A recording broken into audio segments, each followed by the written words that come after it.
morning. අපි පටන් ගමු මොනක් ක්ලාස් එක. අද මම පටන් ගන්න යන්නේ මීට කලිනුත් අපි පොඩ්ඩක් කතා කරා මුදල් ප්‍රතිපත්තිය සම්බන්ධයෙන්. එතකොට සමහර විට මුල්ම දවසේ වෙනදට මට මතක විදිහට මම කතා කරේ. ඒක නිසා නැවත අපි මුදල් ප්‍රතිපත්ති සහ මුදල් ප්‍රතිපත්ති උපකරණ පිළිබඳව ටියුට් එකක් ආශ්‍රයෙන් කතා කරේ නැහැ. ඒක නිසා අපි අද ඒක ගැන කතා කරනවා. ඊට පස්සේ දෙපාර්තමේන්තු පිළිබඳ ශ්‍රී ලංකා මහා බැංකුවේ දෙපාර්තමේන්තු පිළිබඳව කතා කරන්න බලාපොරොත්තු වෙනවා.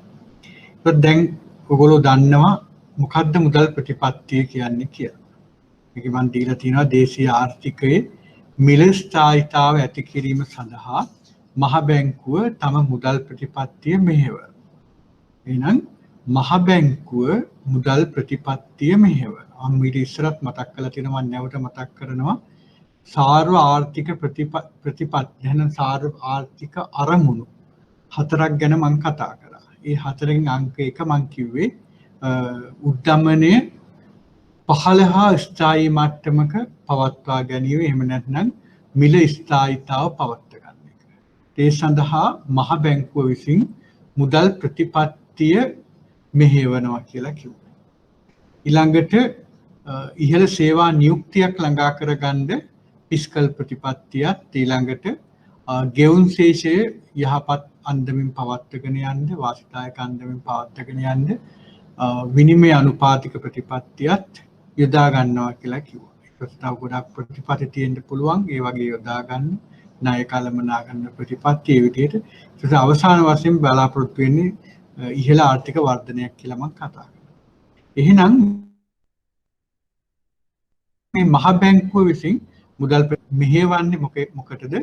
දේශීය ආර්ථිකයේ මිල ස්ථායීතාව ඇති කර ගන්න. මිල ස්ථායීතාව කියලා කියන්නේ කවදාකවත් මිල ඉහළ නොයා තිබීම නෙමෙයි, ඉහළ යනවා සාමාන්‍ය මට්ටමට.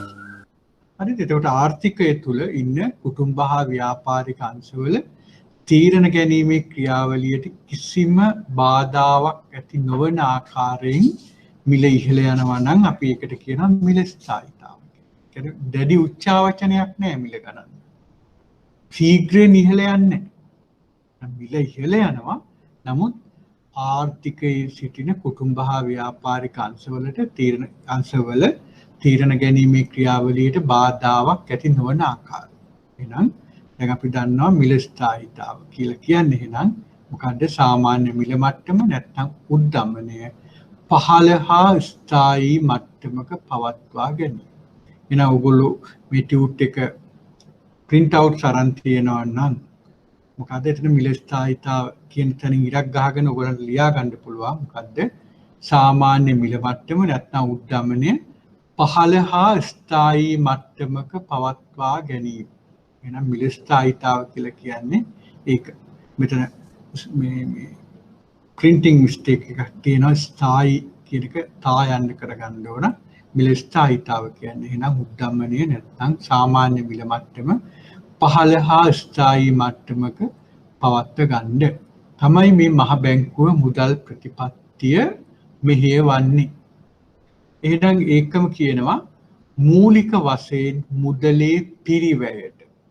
එහෙම නැත්නම් අපි මුදලේ පිරිවැයට කියන්නේ අනිත් වචනය පොලී අනුපාතික වෙත හා පවතින මුදල් ප්‍රමාණය නැත්නම් ආර්ථිකයේ පවතින ත්‍රවශීලතාවයට බලපෑම් කිරීම තුළින් තමයි මේ මුදල් ප්‍රතිපත්තිය මෙහෙයවන්නේ. එහෙනම් මහා බැංකුව මුදල් ප්‍රතිපත්තිය ක්‍රියාත්මක කරන්නේ කොහොමද? පොලී අනුපාතික සහ මුදල් සැපයුම පාලනය කිරීම තුළින්. හරි? ඒක ඔයගොල්ලෝ දන්නවා සංකෝචනාත්මක මුදල් ප්‍රතිපත්තියක් කියන්නේ මොකද්ද? ඊළඟට ප්‍රසාරණාත්මක මුදල් ප්‍රතිපත්තියක් කියන්නේ මොකක්ද? මොකද්ද සංකෝචනාත්මක මුදල් ප්‍රතිපත්තිය කියන්නේ? මේ මුදලේ පිරිවැයට එහෙම නැත්නම් පොලී අනුපාතිකය ඉහළ දමනවා. ඉහළ දමමින් කටයුතු කරනවා. ඊළඟට මොනවද සංකෝචනාත්මක මම කිව්වේ එහෙනම් පොලී අනුපාතික වැඩි කරනවා. ඊළඟට මුදල් සැපයුම් නොහොත් වෙළඳපොළ ද්‍රවශීලතාව අඩු කරනවා. හරි? ඊළඟට ලිහිල් එහෙම නැත්නම් ප්‍රසාරණාත්මක මුදල් ප්‍රතිපත්තියක් කිව්වේ මොකද්ද?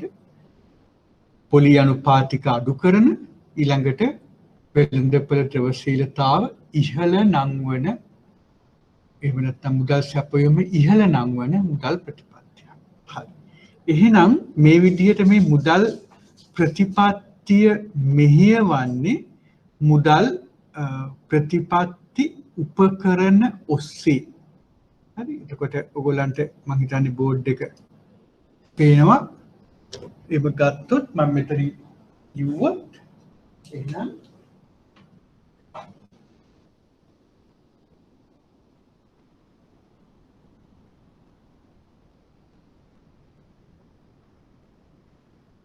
මේ විදිහට chart එකක් ගන්නොත් මම මුල් එකේ ලියනවා මොකද්ද මූලික ඉලක්කය කියලා. මූලික දැන් අපි මූලික ඉලක්කය කියලා දාමු. මූලික ඉලක්ක. හරි. ඊළඟට අතරමැදි ඉලක්කය ඊළඟට මම මෙතන තියෙනවා අවසාන අරමුණ කියලා. අවසාන අරමුණ කියලා. එහෙනම් මෙතන මම කිව්ව මූලික ඉලක්කය, අතරමැදි ඉලක්කය, අවසාන අරමුණ. එහෙනම් මම මූලික ඉලක්කයේ යටතේ මම ලිව්වොත්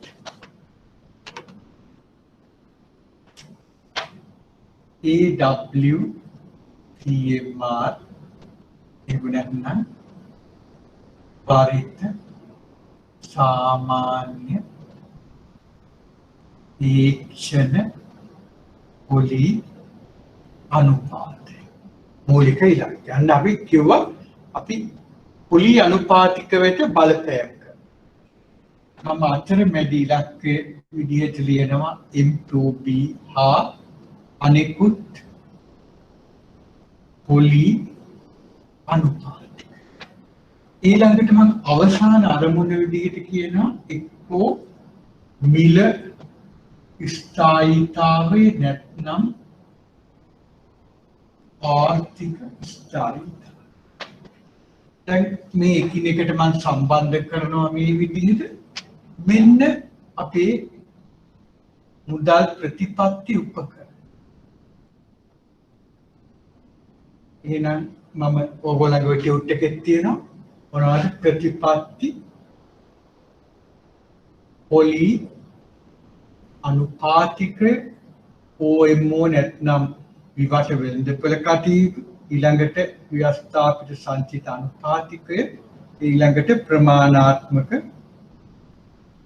උපකරණ කියලා.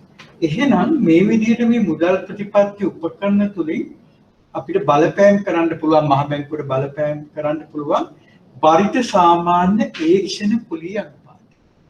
වරිත සාමාන්‍ය ඒක්ෂණ පොලි අනුපාතිකය කියලා කියන්නේ දැන් වාණිජ බැංකු අතර සිදුවන ඒ ණය ගනුදෙනු වල සාමාන්‍ය දෛනික සාමාන්‍ය කියලා ගන්න පුළුවන්. අපි පොලි අනුපාතික ගැන කතා කරනකොට ඒක කතා කරනවා. එතකොට ඒ මූලික ඉලක්කයේ වෙත බලපෑම් කරලා M2B කියන්නේ ඒකාබද්ධ මුදල් සැපයීමට අනෙකුත් පොලි අනුපාතික වෙත බලපෑම් කරනවා. පස්සේ මම මේක කතා කරනවා අද අර මුදල් ප්‍රතිපත්ති සම්ප්‍රේෂණ යාන්ත්‍රණය යටතේ. එහෙනම් මිල ස්ථායීතාව හෝ ආර්ථික ස්ථායීතාව. එහෙනම් යම් කිසි අවස්ථාවක පොලි අනුපාතික වැඩි කරනවා. පොලි අනුපාතික වැඩි කරනවා කියන්නේ මොකද්ද? ප්‍රතිපත්ති පොලි අනුපාතික ඉහළ දානවා. දැම්මොත් එහෙම මොකද්ද වෙන්නේ? අපේ මුදල් සැපයීමත් අඩු වෙලා අනිකුත් පොලි අනුපාතික වැඩි වෙලා සමහර ඉල්ලුම අඩුවීම තුළින් අපිට මිල ස්ථායීතාව ළඟා කරගන්න පුළුවන් අවසාන අරමුණ විදිහට. එහෙම නැත්නම් අපිට පුළුවන් පොලි අනුපාතික අඩු කෙරුවොත් මොකද්ද වෙන්නේ? පොලි අනුපාතික අඩු කෙරුවොත් ඒ CMR උත් අඩු වෙනවා. ඊළඟට අතරමැදි ඉලක්කයේ යටතේ M2B වැඩි වෙනවා. ඒකාබද්ධ මුදල් සැපයීම ඊළඟට අනෙකුත් පොලි අනුපාතික අඩු වෙනවා. එහෙනම් ඒකේ ප්‍රතිඵලයේ විදිහට ණය ගලා යාම වැඩි වෙලා ආයෝජන වැඩි වෙලා නිමවුම් මට්ටම වැඩි වෙලා සේවා නියුක්තිය වැඩි වෙලා අපිට ආර්ථික ස්ථායීතාවය. එහෙනම් අපිට සංකෝචනාත්මක මුදල් ප්‍රතිපත්තියක් අනුගමනය කරනවා නම් මිල ස්ථායීතාව ඊළඟට ප්‍රසාරණාත්මක මුදල් ප්‍රතිපත්තියක් අනුගමනය කරනවා නම් ආර්ථික ස්ථායීතාව කියන එක අපිට කියන්න පුළුවන්. අන්න ඒකයි මට මෙතන පැහැදිලි කරන්න ඕන. එහෙනම් මේ මුදල් ප්‍රතිපත්ති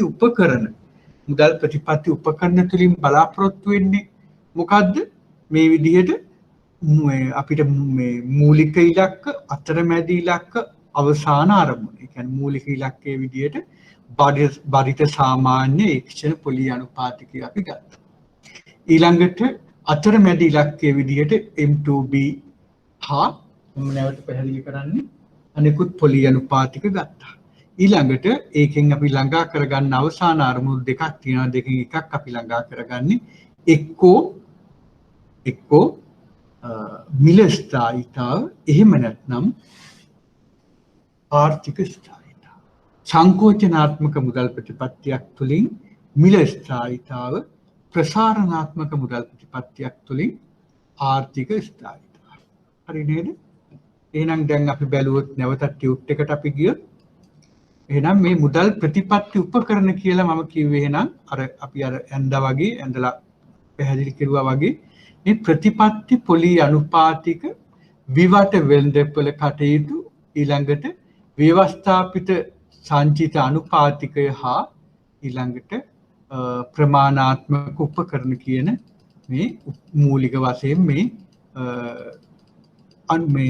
උපකරණ බැංකු අනුපාතික වුණත් තියෙන්න පුළුවන්. බැංකු අනුපාතික කියන්නේ අපි ඒ වෙලාවට කතා කරමු. දැන් මෙතන ප්‍රතිපත්ති පොලි අනුපාතික. දැන් ඔයගොල්ලෝ දන්නවා මම මේ කලින් කතා කරලා තියෙනවා මොකද්ද ප්‍රතිපත්ති පොලි අනුපාතික කියලා කිව්වේ? නිත්‍ය තැන්පතු පහසුකම් අනුපාතිකය සහ නිත්‍ය ණය පහසුකම් අනුපාතිකය. හරි.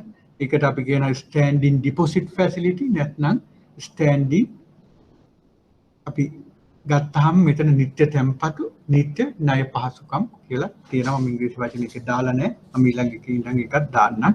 එතකොට වඩා හොඳයි. හරි. එතකොට මෙතන ගන්නේ නිත්‍ය තැන්පතු කියලා කිව්වේ ස්ටෑන්ඩින් ඩිපොසිට් ඊළඟ ෆැසිලිටි අනිත් එක ස්ටෑන්ඩින් ලෙන්ඩින් ෆැසිලිටි කියන්නේ. හරි ඒකයි මෙතන ගන්න. හරි. එතකොට ප්‍රතිපත්ති පොලි අනුපාතික, නිත්‍ය තැන්පතු පහසුකම් අනුපාතික, නිත්‍ය ණය පහසුකම් අනුපාතික. මොකද්ද අපි නිත්‍ය තැන්පතු පහසුකම් අනුපාතිකය කියලා කිව්වේ? අපි හිතමු මේ බැංකු වලට අතිරික්ත ද්‍රවශීලතාවක් තියෙනවා. අනිකුත් බැංකු එක බලපුවාම එයාලා දෙන්නේ අපේ මේ ප්‍රතිපත්ති පොලි අනුපාතික කොරිඩෝවට වඩා අඩු එකක්. කොරිඩෝවේ පහළ සීමාවට වඩා අඩු එකක්. එහෙනම් කවුරුවත් ඒකට යන්නේ නැහැ. මහ බැංකුවට ඇවිල්ලා එක් දින පහසුකම් යටතේ නිත්‍ය තැන්පතු පහසුකම් යටතේ තැන්පත් කරනවා මේ මුදල් මහ බැංකුවේ. ඊළඟට යම් කිසි කෙනෙක්ට ද්‍රවශීලතාව අවශ්‍ය වුණොත් මොකද කරන්නේ? මහ බැංකුවෙන් පුළුවන් එක් දින පහසුකම් ලබා ගන්න. ඒකට කියනවා අපි නිත්‍ය ණය පහසුකම් අනුපාතය. එහෙනම් මේ මම කිව්වා මේක පොලි අනුපාතික කොරිඩෝව කියලා. එහෙනම් කෙටි කාලීන මුදල් වෙළඳපොලේ ඉහළ සීමාව සහ පහළ සීමාව ලෙස කටයුතු කරන්නේ මේ නිත්‍ය තැන්පතු පහසුකම් අනුපාතිකය සහ නිත්‍ය ණය පහසුකම් අනුපාතිකය.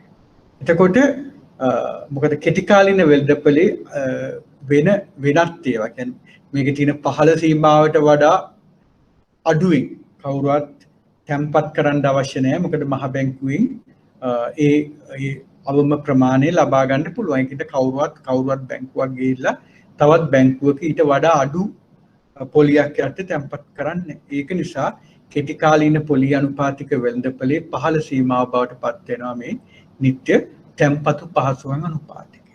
ඊළඟට කවුරු හරි වාණිජ බැංකුවකට අවශ්‍ය නම් ණයක් ගන්න කෙටි කාලීන ණයක් එක් දින පදනම මත මොකද්ද කරන්න ඕන? වෙළඳපොලින් හොයලා බලනවා පොලි අනුපාතික පිළිබඳව. එතකොට මහ බැංකුවේ තියෙන නිත්‍ය ණය පහසුකම් අනුපාතිකයට වඩා වැඩි අනුපාතික තියෙනවා නම් වෙළඳපොලින් ගන්න යන්නේ නැහැ. ඒ වෙනුවට මහ බැංකුවෙන් ණය ගන්නවා. ඒකට අපි කියනවා නිත්‍ය ණය පහසුකම් අනුපාතිකය. එනම් මේ ප්‍රතිපත්ති පොලි අනුපාතික තීරණය කරන්නේ මහ බැංකුවේ මුදල් මණ්ඩලය.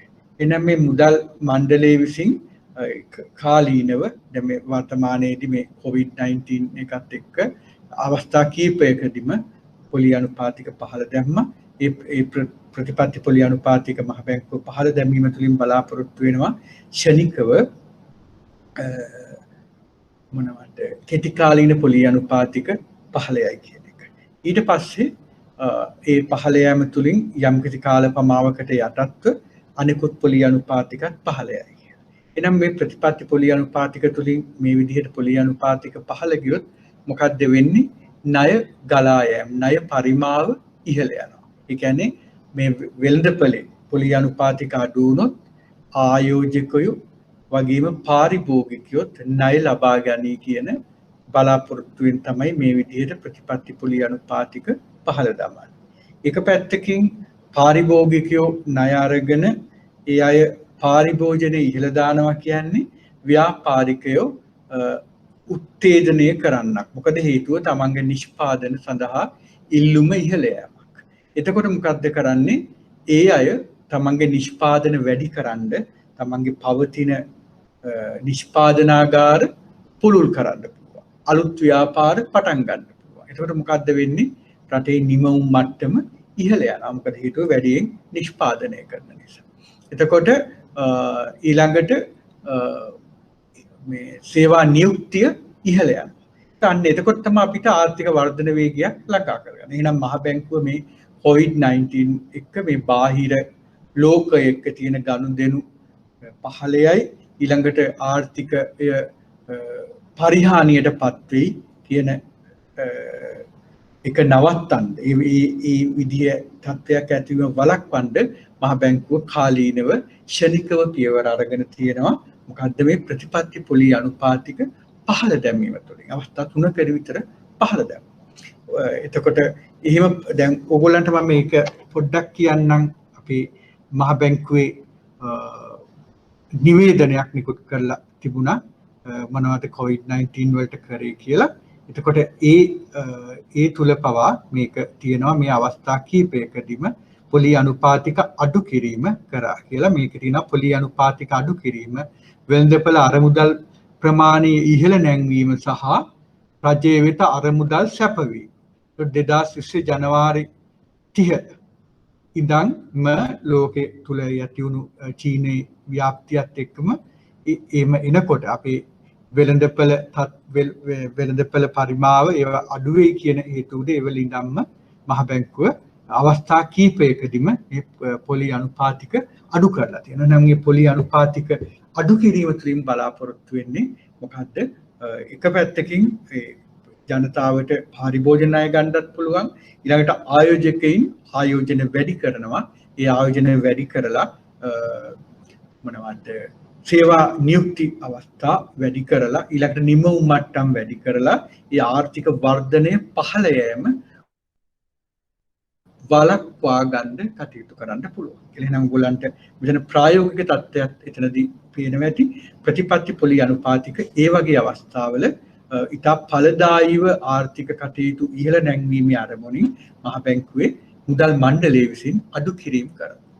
එකක් ගත්තහම අපි හිතමු රටේ උද්දමන අනුපාතිකය පාලනය වෙලා තියෙනවා. පහළ මට්ටමක තියෙනවා. يعني එහෙම අවස්ථාවකදී අපි දෙන්නේ එහෙනම් මිල ස්ථායීතා අරමුණ ළඟා කරගෙන තියෙනවා නම් අපි දෙන්නේ ඊළඟට ආර්ථික ස්ථායීතා අරමුණ ළඟා කරගන්න. එහෙනම් එහෙම අවස්ථාවක අපි මොකද්ද කරන්නේ?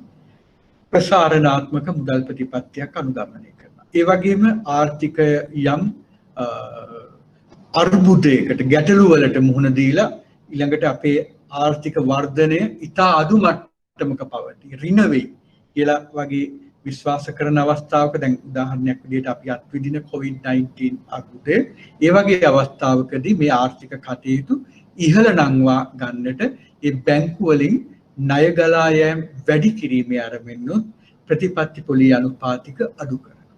ඊළඟට මේ ප්‍රතිපත්ති පොලි අනුපාතික වැඩි කරන්නේ කොයි වගේ අවස්ථාවකද කියලා අපි ගත්තොත් ආර්ථිකය අපිට අවුරුදු 5ක් 6ක් දිගින් දිගටම අනුගමනය කරලා තියෙනවා ලිහිල් මුදල් ප්‍රතිපත්තිය.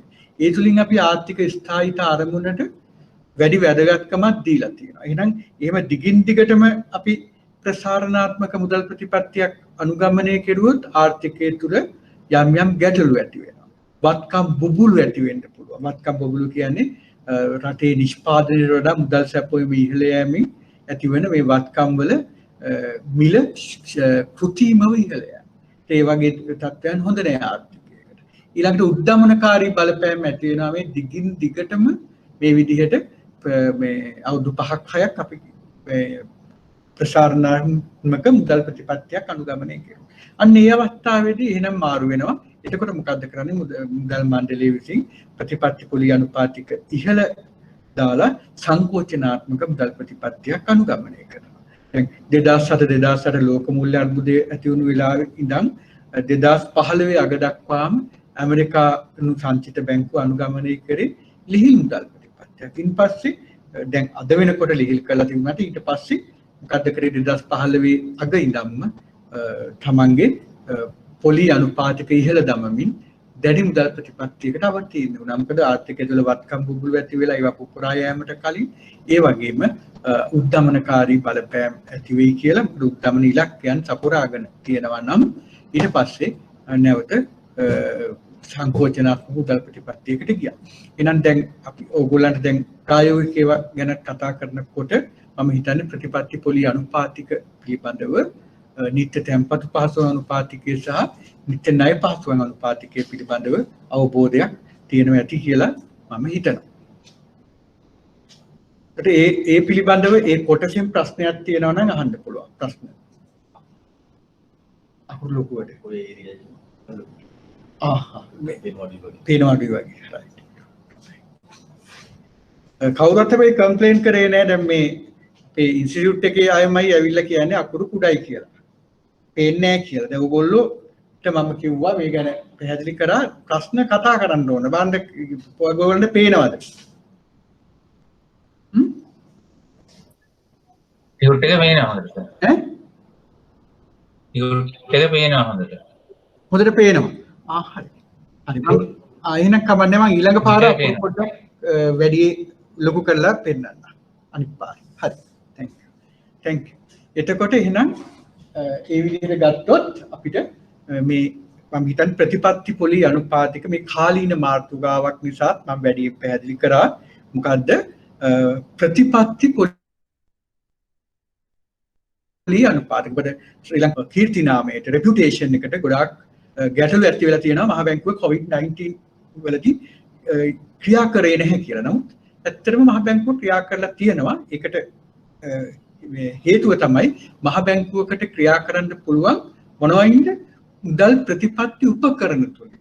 මුදල් ප්‍රතිපත්තිය මෙහෙවීම තුලින් තමයි ආර්ථිකයට බලපෑම් කරන්න පුළුවන්. ඒ මහ බැංකුව කාලීනව ඒ අවශ්‍ය පියවරයන් අරන් තියෙනවා මොනවා තුලින්ද?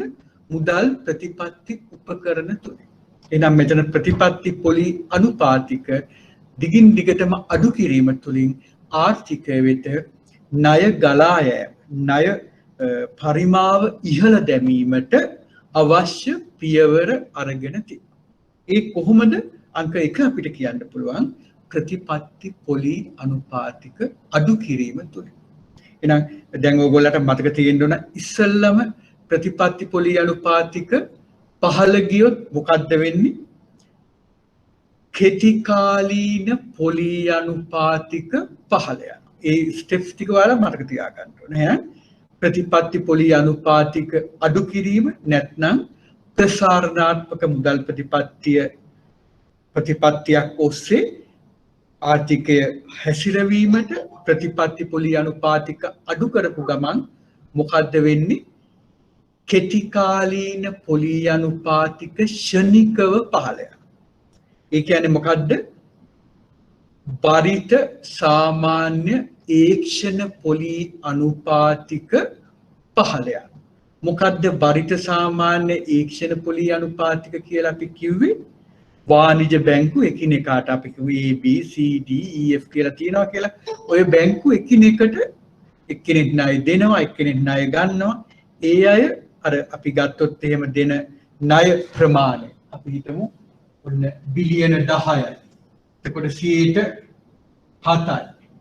ඊළඟට බිලියන 5යි. 7.2.25. එතකොට මේ විදිහට ගත්තොත් අපි මේවල සාමාන්‍ය ගණනය කරනවා. ඒ සාමාන්‍ය ගණනය කරලා ගත්තොත් එන අනුපාතිකයට අපි කියනවා මොකක් කියලාද? අන්තර් බැංකු බරිත සාමාන්‍ය ඒක්ෂණ පොලී අනුපාතිකය. එහෙනම් ක්ෂණිකව වෙන්නේ මොකද්ද? ප්‍රතිපත්ති පොලී අනුපාතික පහළ දාපු ගමන් මේ බරිත සාමාන්‍ය අන්තර් බැංකු ඒක්ෂණ පොලී අනුපාතික පහළ යනවා. යම් කිසි කාල පමාවකට යටත්. මොකද්ද? කාල පමාවක් තියෙනවා. කාල පමාවක් කියලා කියන්නේ දැන් බැංකු අපි දන්නවා මේ තැන්පතු ලබා ගැනීමත් ණය දීමත් තමයි යාළගේ ප්‍රධාන ව්‍යාපාරික කටයුත්ත. ගොඩක් වෙලාවට කරන්නේ තැන්පතු තුලින් අරමුදල් රැස් කරනවා. ඒක නිසා එයාලා තැන්පතු තුලින් නම් අරමුදල් රැස් කරන්නේ ඒ තැන්පතු වලට කලින් තිබිලා කියන්නේ මේ ප්‍රතිපත්ති පොලී අනුපාතික පහළ දමන්න කලින් තියෙන්නේ මොකද්ද? ඉහළ පොලී අනුපාතිකය. ඒක නිසා අරමුදල් රැස් කරලා ණය දීලා තියෙන්නේ යාලා සාපේක්ෂව ඉහළ පොලී අනුපාතිකයකට වෙන්න පුළුවන්. ඒක නිසා ඉස්සෙල්ලාම යාලා මොකද්ද කරන්නේ? මේ කාල පමාවකට යටත්ව තැන්පතු පොලී අනුපාතික පහළ දානවා. ඔයගොල්ලෝ දන්නවා හැම බැංකුවක්ම ක්ෂණිකව ප්‍රතිපත්ති පොලී අනුපාතික පහළ දැම්මොත් තැන්පතු පොලී අනුපාතික පහළ දානවා. නමුත් ණය සහ ආර්ථික ආරම්භ වලට අය කරන පොලී අනුපාතික අඩු කරන්න යම් කාල පමාවක් ගන්නවා. සමහර විට මහ බැංකුවට සර්කියුලර්ස් ඉෂුව කරන්න පවා සිද්ධ වෙනවා. මොකද බැංකුන් තැන්පතු ගන්න එක නම් අඩු. තැන්පතු පොලී අනුපාතික අඩු කරනවා. ණය සහ ආර්ථික ආරම්භ සඳහා අය කරන පොලී අනුපාතික අඩු කරන්න යම් කාල පමාවක් තියෙනවා. ඒකට ඒක නිසා ඒ කාල පමාවකට යටත්ව සමස්ත පොලී ආර්ථිකයේ තියෙන සියලුම පොලී අනුපාතික ව්‍යුහයන් පහළ යනවා. අන්නේ එතකොට තමයි අපි මේ බලාපොරොත්තු වෙන ණය පරිමාව ඉහළ යෑම සිද්ධ වෙන්නේ. නැතුව ක්ෂණිකව අද කරලා හෙට ණය වැඩි වෙලා ආර්ථික වර්ධනය ඉහළ යන්නේ නැහැ. ඒකට යම් කාල පමාවක තියෙනවා. දැන් අපි කියනවා පොලී අනුපාතික වගේ දේවල් වලට දියුණු වෙළඳපොළක දක්වන සංවේදීතාව ඉතා ඉහළයි. ඒ නිසා ඇමරිකාවේ එංගලන්තයේ වගේ රටක පොලී අනුපාතික අඩු කෙරුවොත් ක්ෂණිකව අපේ අවසාන අරමුණ වෙත ළඟා වෙනවා. මොකද හේතුව මූල සාක්ෂරතාව වගේම මූල්‍ය වෙළඳපොළත් ඉතා දියුණු එකක්. එතකොට ඒකක සාමාන්‍යයෙන් මාස 6ක් වගේ යනවා කියනවා ඒ කටයුතු සිද්ධ වෙන්න මේ අපි කියනවා මුදල් අංශය ගන්න තීරණයක් මූර්ත අංශය නැත්නම් නිෂ්පාදන අංශයට බලපෑමක් ඇති වෙනවා. සාමාන්‍යයෙන් අපි වගේ දියුණු වෙමින් පවතින රටක ගත්තාම සාමාන්‍ය වසර 2ක් විතර යනවා කියලා කියනවා. මේ මුදල් ප්‍රතිපත්ති සම්ප්‍රේෂණ යාන්ත්‍රණය එහෙම නැත්නම් මූල්‍ය අංශය ගන්න තීරණයක් මූර්ත අංශයට නිෂ්පාදන අංශයට බලපෑම් කරන්න යන කාල ප්‍රමාණය. ඒක නිසා මේ විදිහට මේ ආර්ථිකයේ හැසිරවීම තුළින් බලාපොරොත්තු වෙන්නේ දිගු කාලීනව ඒ අවශ්‍ය වර්ධනයන් ළඟා කරගන්න. එහෙනම් ප්‍රතිපත්ති පොලී අනුපාතික කියලා කියන්නේ මහ බැංකුවේ මුදල් මණ්ඩලයේ විසින් නිත්‍ය තැන්පතු පහසුකම් අනුපාතිකය සහ නිත්‍ය ණය පහසුකම් අනුපාතිකය තීරණය කිරීම. මේකට අපි කියනවා පොලී අනුපාතික කොරිඩෝව කියලා. එහෙනම් ඕගොල්ලන්ගේ විභාග ප්‍රශ්න පත්‍රවලත් තියෙනවා මේ පොලී අනුපාතික කොරිඩෝව ගැන. එහෙනම් පොලී අනුපාතික කොරිඩෝව කියන්නේ මොකද්ද? කවුරු හරි උත්තරයක් දෙන්න. පොලී අනුපාතික කොරිඩෝව කියලා කියන්නේ මොකද්ද? නිත්‍ය තැන්පතු පහසුකම් අනුපාතිකය සහ නිත්‍ය ණය පහසුකම් අනුපාතිකය. හරියට හරි. ඒ කියන්නේ කෙටි කාලීන පොලී අනුපාතික වෙළඳපොලේ ඉහළ සීමාව ඒ කියන්නේ නිත්‍ය ණය පහසුකම් අනුපාතිකය, පහළ සීමාව නිත්‍ය තැන්පතු පහසුකම් අනුපාතිකය. ඒකේ රැඳී සිටින්න රඳවා තබා ගන්න බලාපොරොත්තු වෙනවා මහ බැංකුව කෙටි කාලීන පොලී අනුපාතික වල දෝලනයන්. යම් කිසි අවස්ථාවක වෙළඳපොලේ ද්‍රවශීලතාව අඩු නම් මේ AWCMR නැත්නම් අන්තර් බැංකු ඒක්ෂණ පොලී අනුපාතිකයේ සාමාන්‍ය පිරිවැය පිහිටන්නේ ද්‍රවශීලතාව අඩු නම් නිත්‍ය ණය පහසුකම් අනුපාතිකයට කිට්ටු. ඒ කියන්නේ මම මේ විදිහට ගත්තොත් standing lending facility, standing deposit facility කියලා යම් කිසි අවස්ථාවක ද්‍රවශීලතාව අඩු නම් මොකද්ද වෙන්නේ මේ අන්තර් බැංකු ඊක්ෂණ පොලි අනුපාතික වල සාමාන්‍ය මෙන්න මේ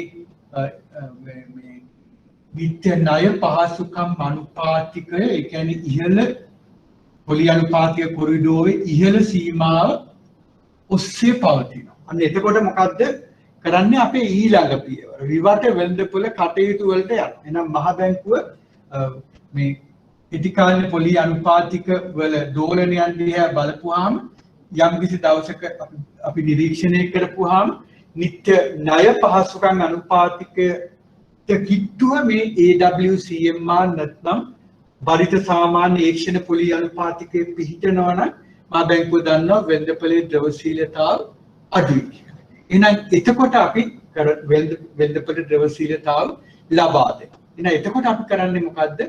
මහ බැංකුව ප්‍රතිවිකුණුම් වෙන්දේසි මම ඊළඟ එකේ කතා කරන ප්‍රතිවිකුණුම් වෙන්දේසි වලට යනවා. ගිහිල්ලා වෙළඳපොළට අවශ්‍ය කරන ද්‍රවශීලතාව ලබා දෙනවා. යම් කිසි අවස්ථාවක වෙළඳපොලේ තියෙන ද්‍රවශීලතාව වැඩි නම් ඒ කියන්නේ ලික්විඩිටි එක වැඩි නම් මොකද්ද වෙන්නේ? මේ බරිත සාමාන්‍ය ඒක්ෂණ පොලි අනුපාතික පිහිටන්නේ මේ නිත්‍ය තැම්පතු පහසුකම් අනුපාතිකය නැත්නම් මේ කෙටිකාලීන පොලි අනුපාතික කොරිඩෝවේ පහළ සීමාවට කිට්ටු. එහෙනම් ඒකත් හොඳ තත්ත්වයක් නෙමෙයි. එහෙනම් ඒක නිසා මේ මැද මට්ටමක පවතිනවා නම් තමයි වඩා හොඳ කියලා සැලකන්නේ. එහෙනම් මේ මට්ටමට ගේන්න ප්‍රතිමිලදී ගැනුම් එහෙම නැත්නම් වෙළඳපොලේ තියෙන ද්‍රවශීලතාව අවශෝෂණය කර ගැනීම තුළින් මහ බැංකුව ක්‍රියා කරනවා මොකක් කරගන්නද මේ පොලි අනුපාතික මේ මැදට ගේන්න. හරිද? එහෙනම් ඒ විදිහටයි අපි නිත්‍ය තැම්පතු පහසුකම් අනුපාතිකය සහ නිත්‍ය ණය පහසුකම් අනුපාතිකය මහ බැංකුව හසුරවන්නේ.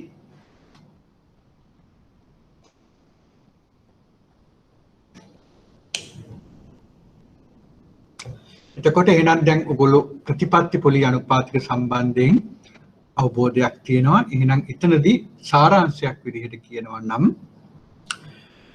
පොලි අනුපාතික කියන්නේ කෙටිකාලීන පොලි අනුපාතික ඉහළ පහළ දැමීමක් වෙනවා මේකෙන් ක්ෂණිකව කාල පමාවකට යටත්ව අනෙකුත් පොලි අනුපාතික ව්‍යුහයන් ඉහළ පහළ දැමීමට බලාපොරොත්තු වෙනවා මහ බැංකුව. ඒ තුලින් ණය පරිමාවට තමයි බලපෑම් කරන්නේ. ඒ කියන්නේ මුදලේ පිරිවැය තුලින් ණය ගලා යෑම අඩු කිරීම හෝ වැඩි කිරීම කරනවා. ඒ කරලා ආර්ථික කටයුතු වල ඒ පරමාර්ථ ළඟා කරගන්න බලාපොරොත්තු වෙනවා. ආර්ථිකය තුල එක්කෝ මිල ස්ථායීතාව ළඟා කරගන්න එනම් පොලි අනුපාතික ප්‍රතිපත්ති පොලි අනුපාතික ඉහළ දානවා. ආර්ථික ස්ථායීතාව ළඟා කරගන්න නම් පොලි අනුපාතික පහළ දැමීම කරනවා. දැන් එහෙනම් ඒ ගැන අවබෝධයක් ඇති. ඊළඟට අපි ගත්තොත් විවට වෙළඳපොළ කටයුතු. මේ විවට වෙළඳපොළ කටයුතු යටතේ ප්‍රතිමිලදී ගැනුම් වෙන්දේසි සහ ප්‍රතිවිකුණුම් වෙන්දේසි කරනවා. ඒ වගේම මම කියන්න ඕන ඉස්සල ප්‍රතිපත්ති පොලි අනුපාතික සාමාන්‍ය ඔයාලගේ ප්‍රශ්න පත්‍රය තුල හඳුන්වන්නේ වඩාත් ඵලදායී මුදල් ප්‍රතිපත්ති උපකරණය කියලා. මොකද්ද වඩාත් ඵලදායී මුදල් ප්‍රතිපත්ති උපකරණය කියලා ඔයගොල්ලන්ගේ ප්‍රශ්න පත්‍රය තුල අහනවා. එහෙනම් ඇහුවොත් එහෙම අපි කියන්න ඕන මොකද්ද වඩාත් ඵලදායී මුදල් ප්‍රතිපත්ති උපකරණ මොකද්ද කියලා ඇහුවොත් ඒ ගැන හඳුන්වන්න කිව්වොත් මේ ප්‍රතිපත්ති පොලි අනුපාතික. ඇයි ඵලදායී කියලා කියන්නේ? ක්ෂණිකව කෙටි කාලීන පොලි අනුපාතික වෙත යම් කාල පමාවකට යටත්ව ආර්ථිකයේ තියෙන සියලුම පොලි අනුපාතික ව්‍යුහයන්ට බලපෑම් කරලා මේ ණය පරිමාව ඉහළ පහළ දමන්න මේ මුදල් ප්‍රතිපත්ති උපකරණය සමත් වෙන නිසා අපි කියනවා ඒකට වඩාත් ඵලදායී මුදල් ප්‍රතිපත්ති උපකරණය. හරි. ඊළඟට මේ විවට වෙළඳපොළ කටයුතු ඒකට කියන වචනේ මම කියන වඩාත් කාර්යක්ෂම කියනවා. ඇයි එහෙම කියන්නේ කියලා. වඩාත් කාර්යක්ෂමයි ක්ෂණිකව වෙළඳපොළට බලපෑම් කරන්න පුළුවන් නිසා. හරි. එහෙනම් විවට වෙළඳපොළ කටයුතු යටතේ මේ ප්‍රතිමිලදී ගැනුම් වෙන්දේසි සහ ප්‍රතිවිකුණුම් වෙන්දේසි. එහෙනම් වෙන්දේසි කියන වචනේ තියෙනවා. එහෙනම් ප්‍රාථමික වෙළඳුන්ට මේ වාණිජ බැංකුවලට පුළුවන් මේ වෙන්දේසි වලට මහ බැංකුව විසින් කරන මහ බැංකුවේ දේශීය කටයුතු දෙපාර්තමේන්තුව විසින් මෙහෙවන මේ ප්‍රතිමිලදී ගැනුම් වෙන්දේසි සහ ප්‍රතිවිකුණුම් වෙන්දේසි වලට සහභාගී වෙලා එක්කෝ තමන්ගේ තියෙන අතිරික්ත ද්‍රවශීලතාව මහ බැංකුවේ ආයෝජනය කරන්න, එහෙම නැත්නම් මහ බැංකුවෙන් ණය ගන්න. එහෙනම් මෙතනදී අර නිත්‍ය තැන්පතු පහසුකම් අනුපාතිකය, නිත්‍ය ණය පහසුකම් අනුපාතිකය වගේ නෙමෙයි වෙන්දේසියක් ඔස්සේ. එහෙනම් තමන්ට පුළුවන් බිට්ස්, එහෙම නැත්නම් තමන්ගේ අපිට පුළුවන් තමන්ගේ බලාපොරොත්තු වෙන මිල ගණන් ඉදිරිපත් කරන්න පුළුවන්. ඒ කියන්නේ අපි හිතමු ප්‍රතිමිලදී ගැනුම් වෙන්දේසියක් මහ බැංකුව ක්‍රියාත්මක කරන්න යනවා. එහෙනම් මහ බැංකුවේ දේශීය කටයුතු දෙපාර්තමේන්තුව මොකද කරන්නේ? වෙළඳපොලේ ද්‍රවශීලතාව පිළිබඳව එයාලා දෛනිකව අධීක්ෂණය කරනවා. හදනවා මොකද්ද තියෙන ද්‍රවශීලතාව කියලා. යම්කිසි අවස්ථාවක ද්‍රවශීලතාව වැඩි, ඉහළයි. එහෙම අවස්ථාවක අර ද්‍රවශීලතාව අවශෝෂණය කරගන්න ඕන මහ බැංකුව. එහෙනම් එහෙම කරනකොට මොකද්ද කරන්නේ? මහ බැංකුව එක්කෝ භාණ්ඩාගාර බිල්පත්, භාණ්ඩාගාර බැඳුම් කර, කියන්නේ ස්ථිර පදනම මත ගන්න පුළුවන් භාණ්ඩාගාර බැඳුම් කර වගේ නිකුත් කරලා ඊළඟට මහ බැංකු සුරැකුම්පත් වගේ දේවල් වෙන්දේසි ක්‍රමය ඔස්සේ මේ වෙළඳපොලේ ඉන්න ප්‍රාථමික වෙළඳුන්ට ආයෝජනය කරන්න පුළුවන් විදිහට ඒක වෙන්දේසි කරනවා. මේ වෙන්දේසි කරනකොට අපි හිතමු ඒ කියන ප්‍රාථමික වෙළෙන්දට පුළුවන් මේ තමන් කැමති විවිධ මිල ගණන් අපි හිතමු 3ක් විතර සඳහන් කරනවා. ඊට පස්සේ ඒවා පිළිගත්තොත් ටෙන්ඩර් ක්‍රමයට ඒක එයාගේ ඒ ආයෝජන පිළිගන්නවා. වෙලාවත් ඒට ඒ අවස්ථාව ලැබෙනවා. B කියන බැංකුවට අවස්ථාව ලැබෙන්නේ නැහැ. මොකද මහ බැංකුව ප්‍රතිමිලදී ගැනුම් වෙන්දේසියේදී බලාපොරොත්තු වුණු ඒ පොලි අනුපාතික ලැබුණේ ඒකෙන්. B ගෙන් නෙමෙයි. එහෙනම් B මේ වෙන්දේසිය ඉදිරිපත් වුණාට එයාගේ අතිරික්ත ද්‍රවශීලතාව මහ බැංකුවේ ප්‍රතිමිලදී ගැනුම් වෙන්දේසි තුලින් සපුර ගන්න බැරි වුණා.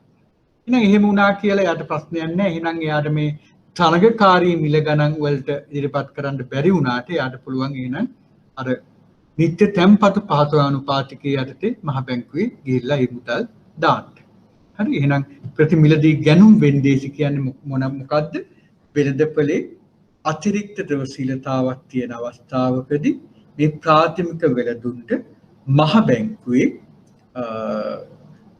ප්‍රතිමිලදී ගැනුම් වෙන්දේසි තුල තරගකාරී මිල ගණන් ඔස්සේ පොලි අනුපාතික ඔස්සේ ආයෝජනය කරන්න පුළුවන්. ඊළඟට අපි හිතමු වෙළඳපොලේ තියෙන්නේ ද්‍රවශීලතා හිඟයක්. දේශීය කටයුතු දෙපාර්තමේන්තුව කරපු සමීක්ෂණයට අනුව අද දවසේ තියෙන්නේ ද්‍රවශීලතා හිඟයක්. බැංකු වලට මුදල් නැහැ. එහෙනම් මොකද්ද වෙන්නේ? මේ අවශ්‍ය කරන ඒ ද්‍රවශීලතා හිඟය සපයන්න මහ බැංකුව ඉදිරිපත් වෙනවා. ඒ ඉදිරිපත් වෙන්නේ ප්‍රති විකුණුම් වෙන්දේසි ඔස්සේ. එහෙනම් අර භාණ්ඩාගාර බිල්පත්, භාණ්ඩාගාර බැඳුම් කර ඒවා මහ බැංකුව නැවත මිලට ගන්නවා. ඒකයි ප්‍රති විකුණුම් වෙන්දේසි කියලා කියන්නේ. එහෙනම් මේ සුරකුම් පත්‍ර ආපසු අර වෙන්දේසි ක්‍රමයේ ඔස්සේ ලන්සු ක්‍රමයට ඒ අයට ඉදිරිපත් කරන්න පුළුවන්. ඒ විදිහට මහ බැංකුව නැවත මිලට ගන්නවා. සමහර අය දෙන ලන්සු අපි හිතමු ඉහළ පොලි අනුපාතික. ඒ වගේම මහ බැංකුව එතකොට ගන්න නැතු වෙන්න පුළුවන්.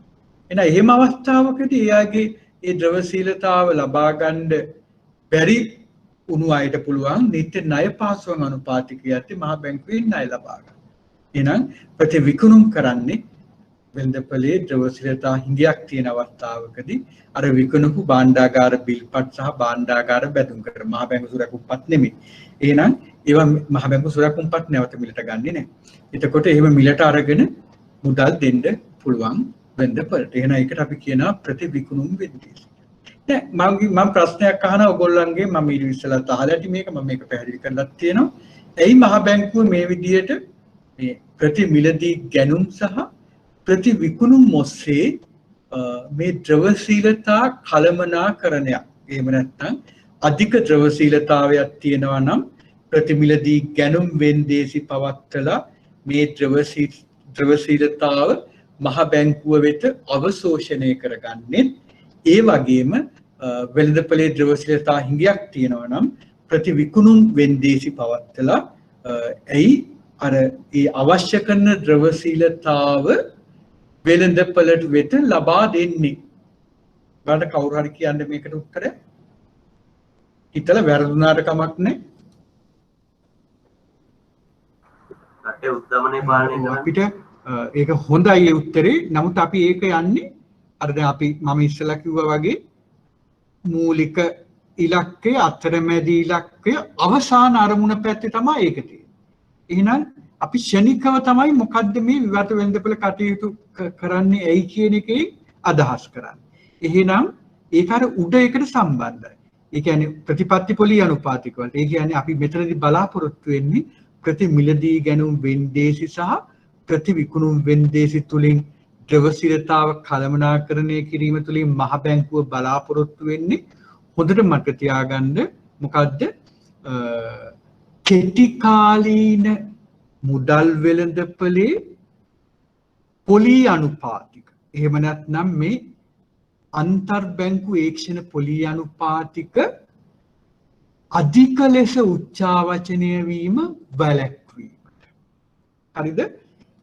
මහ බැංකුව බලාපොරොත්තු වෙනවා අන්තර් බැංකු ඒක්ෂණ පොලී අනුපාතික අධික ලෙස උච්චාවචනය වීම වැළැක්වීම. ඒ කියන්නේ යම්කිසි අවස්ථාවක වෙළඳපොලේ ද්‍රවශීලතා හිඟයක් තියෙනවා නම් මොකද්ද වෙන්නේ? නිත්‍ය ණය පාසුකම් අනුපාතිකය එක් ආසන්නයේ තියෙනවා. මම ඉස්සෙල්ලා කිව්වා වගේ මේ බෝඩ් එකේ තියෙන මේ එක වගේ මම හිතන්නේ ඔයාලට බෝඩ් එක පේනවා කියලා. ඒකට මෙතන මම කිව්වා වගේ මෙතන දැන් මේ නිත්‍ය ණය පහසුකම් අනුපාතිකයට ආසන්නව තමයි පිහිටන්නේ මොකක් වුණොත් වෙළඳපොලේ ද්‍රවශීලතා හිඟයක්. හරි. එහෙනම් මෙන්න මේ ඉහළ සීමාවට කෙටි කාලින පොලී අනුපාතික වල ඉහළ සීමාව ආසන්නයේ තියෙනවා. දැන් මම කිව්වා ඉස්සෙල්ලත් මහ බැංකුව බලාපොරොත්තු වෙන්නේ මේ ඉහළ සීමාවේවත් පහළ සීමාවේවත් තියාගන්න නෙමෙයි ටිකක් මැද්දේ තියාගන්න. එහෙනම් ඒක අඩු කරන්න තමයි මම මෙතනදී තියෙනවා මොනවද? රිවර්ස් රිපෝ කරනවා. රිවර්ස් රිපෝ. ඒ කියන්නේ ප්‍රතිවිකුණුම් කරනවා මෙතන. ඒ කෙටි කාලීන පොලී අනුපාතික ඉහළ යෑම වළක්වන්න. ඊළඟට වෙළඳපොලේ ද්‍රවශීලතා අතිරික්තයක් තියෙනවා නම් මොකද්ද වෙන්නේ? හැමෝම ගාම මුදල් තියෙනවා. එහෙනම් මොකද්ද වෙන්නේ? අන්තර් බැංකු ඒක්ෂණ පොලී අනුපාතික අඩු වෙලා මේ SDF එකට කිට්ටුව නේ නිත්‍ය තැම්පතු පහසුකම් අනුපාතිකය එහෙම නැත්නම් පහළ සීමාවට ආසන්නයේ මේ AWCMR පිට. අන්න ඒක පාලනය කරලා මේ මැදට ගන්න. මේක පහළට ගන්න මේක උඩට ගන්න.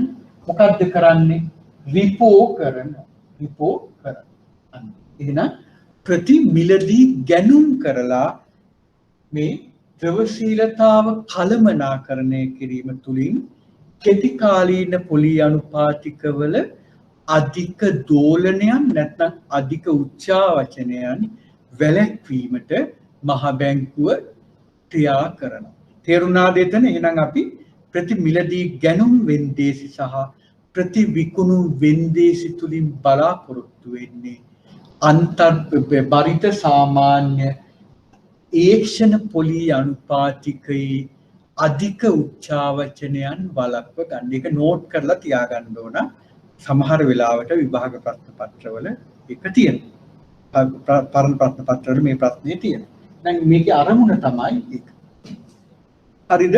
ඔයා අර උත්තර දීපු එක්කෙනාගේ ওই උද්දමන එක හරි. නමුත් ඒක අපි දිගු කාලීනව බලාපොරොත්තු වෙන එකක්. අපි ෂණිකව බලාපොරොත්තු වෙන්නේ මොකද්ද මේ කියපු පොලී අනුපාතික වල අධික දෝලනයන් වළක්වා ගන්න කෙටි කාලීන පොලී අනුපාතික වල. එහෙනම් දැන් අපිට අවබෝධයක් තියෙනවා මොකද්ද ප්‍රතිපත්ති පොලී අනුපාතික ගැනත් විවට වෙළඳපොළ කටයුතු ගැන.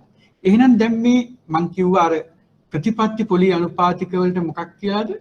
වඩා ඵලදායි මුදල් ප්‍රතිපත්ති උපකරණය කියලා. එහෙනම් මම විවට වෙළඳපොළ කටයුතු වලට කියනවා වඩා කාර්යක්ෂම මුදල් ප්‍රතිපත්ති උපකරණය කියලා. මොකද ඒ කාර්යක්ෂම කියලා කියන්නේ ශනිකව දැන් මං කිව්වා ප්‍රතිපත්ති පොලි අනුපාතික වෙනස් කරුවොත් යම් කාල පමාවක් යනවා. ශනිකව අන්තර් බැංකු ඒක්ෂණ පොලි අනුපාතිකයට බලපෑම් කරත් අනිත් පොලි අනුපාතික ව්‍යුහයන්ට බලපෑම් කරන්න යම් කාල පමාවක් යනවා. විවට වෙළඳපොළ කටයුතු වලින් මේ වෙළඳපොලේ තියෙන ද්‍රවශීලතාව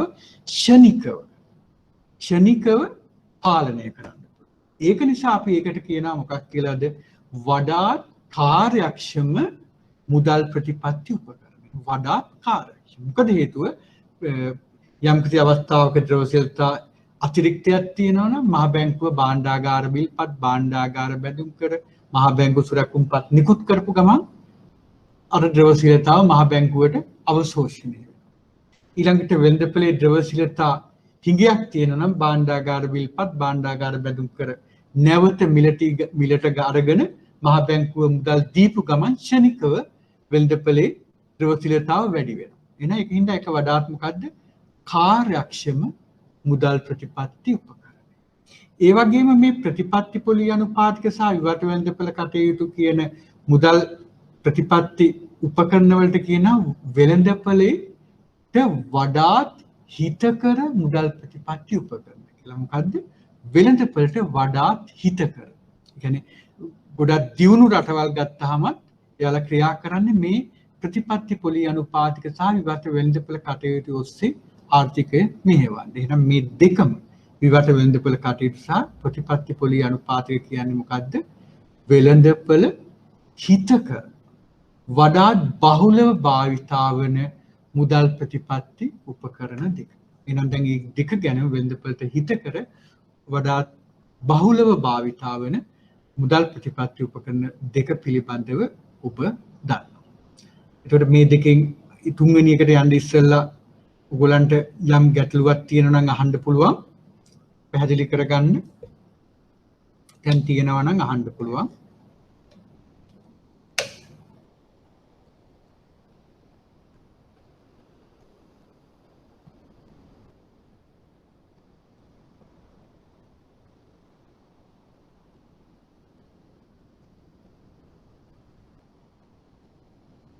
හොඳයි.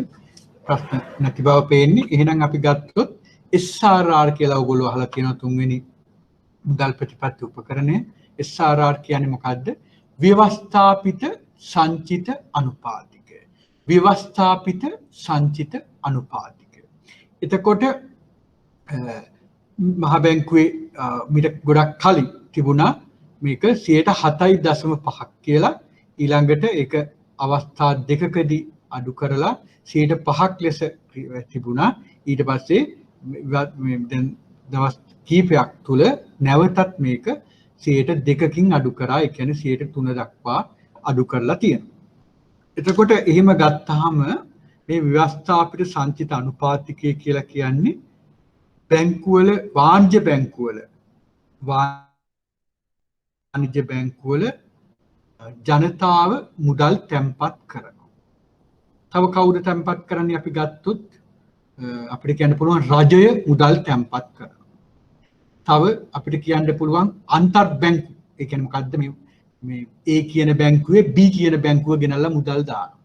ඒ විදිහට අන්තර් බැංකු තැන්පතු තියෙනවා. තව අපිට කියන්න පුළුවන් විදේශ ව්‍යවහාර මුදල් වලින් තැන්පත් කරනවා. මේ විදිහට තැන්පත් කෙරුවට මේ SRR වලට යටත් වෙන්නේ මහ ජනතාව විසින් වාණිජ්‍ය බැංකුවල තැන්පත් කරන මුදල් ප්‍රමාණය පමණ. රජයේ විසින් තැන්පත් කරන ප්‍රමාණය, බැංකු විසින් තැන්පත් කරන මුදල්, ඊළඟට විදේශ ව්‍යවහාර මුදල් වගේ දේවල් ව්‍යවස්ථාපිත කියන්නේ විදේශ මුදලින් කරන තැන්පතු ව්‍යවස්ථාපිත සංචිත අනුපාතිකයට යටත් වෙන්නේ නැහැ. එහෙනම් මහ ජනතාව මුදල් ගෙනල්ලා දාපුවාම මේ වාණිජ්‍ය බැංකුවල ඒ වාණිජ්‍ය බැංකු විසින් ඒ මුදල් වලින් මහ බැංකුව මේ නියම කරන ප්‍රතිශතය ගෙනල්ලා මහ බැංකුවේ තැන්පත් කරන්න. ඒ වාණිජ්‍ය බැංකුවේ නම. ඒකට කිසිම පොලියක් ලැබෙන්නේ නැහැ. කිසිදු පොලියක් ලැබෙන්නේ නැති තැන්පතුවක්. ඉතින් මේකෙන් බලාපොරොත්තු වෙන්නේ මොකද්ද? ඔයගොල්ලෝ දන්නවා ණය මැවීම සම්බන්ධයෙන්. ඒකට අපි A level කාලේ ඉඳන්ම එක අපි ඉගෙන ගන්නවා නේද? ණය මැවීම ගැන අපි හිතමු A කියන පුද්ගලයා B කියන බැංකුවට ඇවිල්ලා රුපියල් 100ක් තැන්පත් කෙරුවා. අපි A level කරන කාලේ එතකොට කියන්නේ ඔන්න 10ක් නම් SRR එක මොකද්ද කරන්නේ? අර රුපියල් 100න් B කියන බැංකුව ගිහිල්ලා මහ බැංකුවේ දාන රුපියල් 10ක් ඉතිරි 90 අපි කියමු තව පුද්ගලයෙක්ට ණය දෙනවා. ඒ පුද්ගලයා ගිහිල්ලා C කියන බැංකුවේ මේක තැන්පත් කරනවා ණය විදිහට අරගෙන ඊට පස්සේ C කියන බැංකුව අර රුපියල් 90න් 10ක් ඒ කියන්නේ රුපියල් 9ක් මහ බැංකුවේ ගෙනල්ලා දාලා ඉතිරි 91 නෙමෙයි එතකොට එන්නේ 81 ඒ 81 තව පුද්ගලයට ණය දෙනවා. ඔහොම දාපුවාම අර මුල් රුපියල් 100 තුලින් ගණනාවක් මුදල් මැවෙනවා. අපි ඒක සූත්‍රයක් ආශ්‍රයුත් හොයන්න පුළුවන්. ඒ විදිහට අපි හොයලා අර මුල් මුදල අඩු කරපුවාම අලුතින් කොච්චර මුදල් ප්‍රමාණයක් ආර්ථිකයට ආවද කියලා කියනවා. ඒකට මේ විදිහට මේ ණය මැවීම සීමා කරන්න. වාණිජ්‍ය බැංකුව විසින් දෙන ණය ප්‍රමාණය සීමා කරන්න තමයි මේ SRR යොදාගන්නේ. එහෙනම් අපි කිව්වොත් ව්‍යවස්ථාපිත සංචිත අනුපාතිකයේ ඉහළ දැමීම කියන්නේ මොකද්ද? මේ මහ ජනතාව වාණිජ්‍ය බැංකුවල කරන තැන්පතු වලින් යම්කිසි තැන්පතු වලින් ඒ කරන ප්‍රතිශතය මහ බැංකුව විසින් කරන තැන්පතුව ඉන්න මම තප්පරයක් දෙන්න. හරි. එතකොට ඒකෙන් බලාපොරොත්තු වෙන්නේ මේ වාණිජ්‍ය බැංකුවල තැන්පත්කරුවන් විසින් තැන්පත් කරන මුදල් වලින් යම්කිසි ප්‍රමාණයක් මහ බැංකුවේ තැන්පත් කිරීම නම් SRR ඉහළ දැම්මොත් මොකද්ද වෙන්නේ? අර තැන්පත් ප්‍රමාණයෙන් මහ බැංකුවට ගිහිල්ලා දාන මුදල් ප්‍රමාණය වැඩි වෙනවා. එතකොට මොකද්ද වෙන්නේ? මේ වාණිජ්‍ය බැංකුව අර තැන්පතු ආශ්‍රයෙන් කෙරෙන ණය දීම අඩු වෙනවා. එහෙනම් එතකොට මුදල් මැවීම අඩු වෙනවා. ඔයගොල්ලන්ට මම මේකට අදාළව මේකට සම්බන්ධ වෙන නිසා මුදල් සැපයුම ගැන අපිට මේ පාඩමට අදාළ වෙන නිසා යම්කිසි පැහැදිලි කිරීමක් කරන්නම් බෝඩ් එක තුල.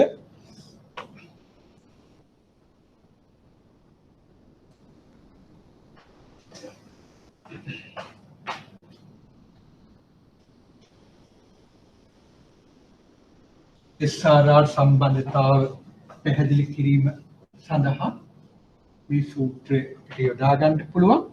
අපි සාමාන්‍යයෙන් පොදුවේ අපි ලියන දෙයක් තමයි මුදල් සැපයුම සමානයි පදනම් මුදල් වැඩි කිරීම මුදල් ගුණකය කියලා. මේ MS කිව්වේ එහෙනම් මොකද්ද? මුදල්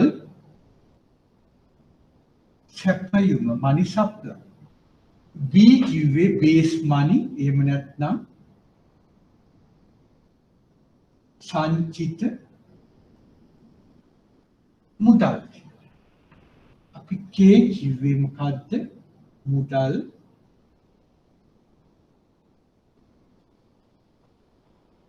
ගුණක. හරි. මුදල් සැපයුම සමානයි සංචිත මුදල් වැඩි කිරීම මුදල් ගුණකය. එතකොට මේකෙදි මේ බෝඩ් එක ක්ලියර් නැහැ. පේන්නේ බෝඩ් එක ක්ලියර්. ඉන්න මම කළු පාටින් ලියන්න එහෙම.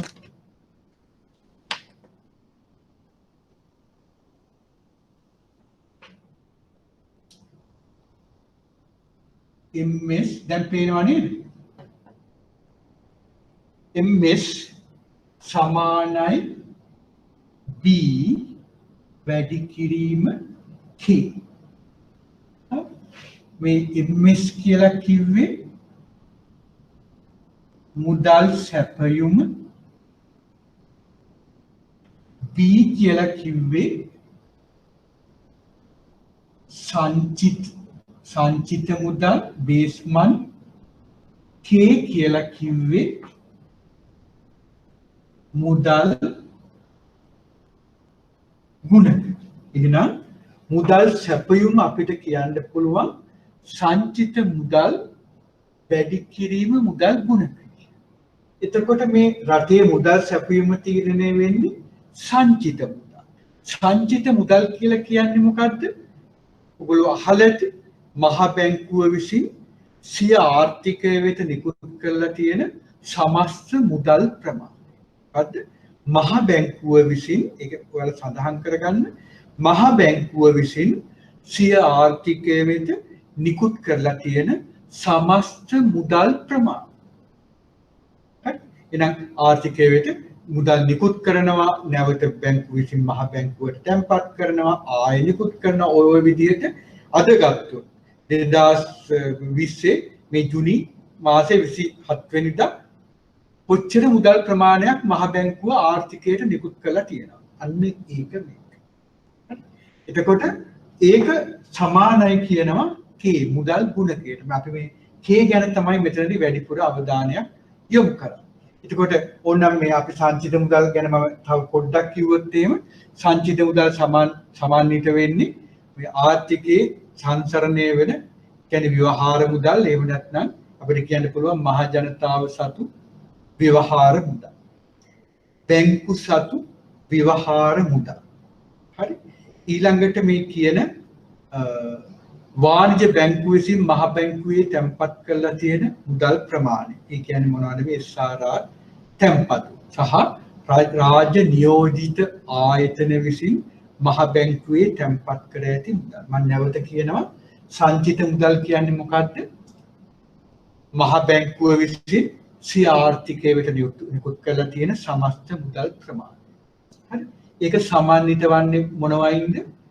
මහ ජනතාව සතු ව්‍යවහාර මුදල්. මහ ජනතාව සතු ව්‍යවහාර මුදල්. ඊළඟට වාණිජ බැංකු සතු ව්‍යවහාර මුදල්. වාණිජ බැංකු සතු ව්‍යවහාර මුදල්. ඊළඟට වාණිජ බැංකු විසින් මහ බැංකුවේ තැන්පත් කොට ඇති මුදල් ප්‍රමාණය.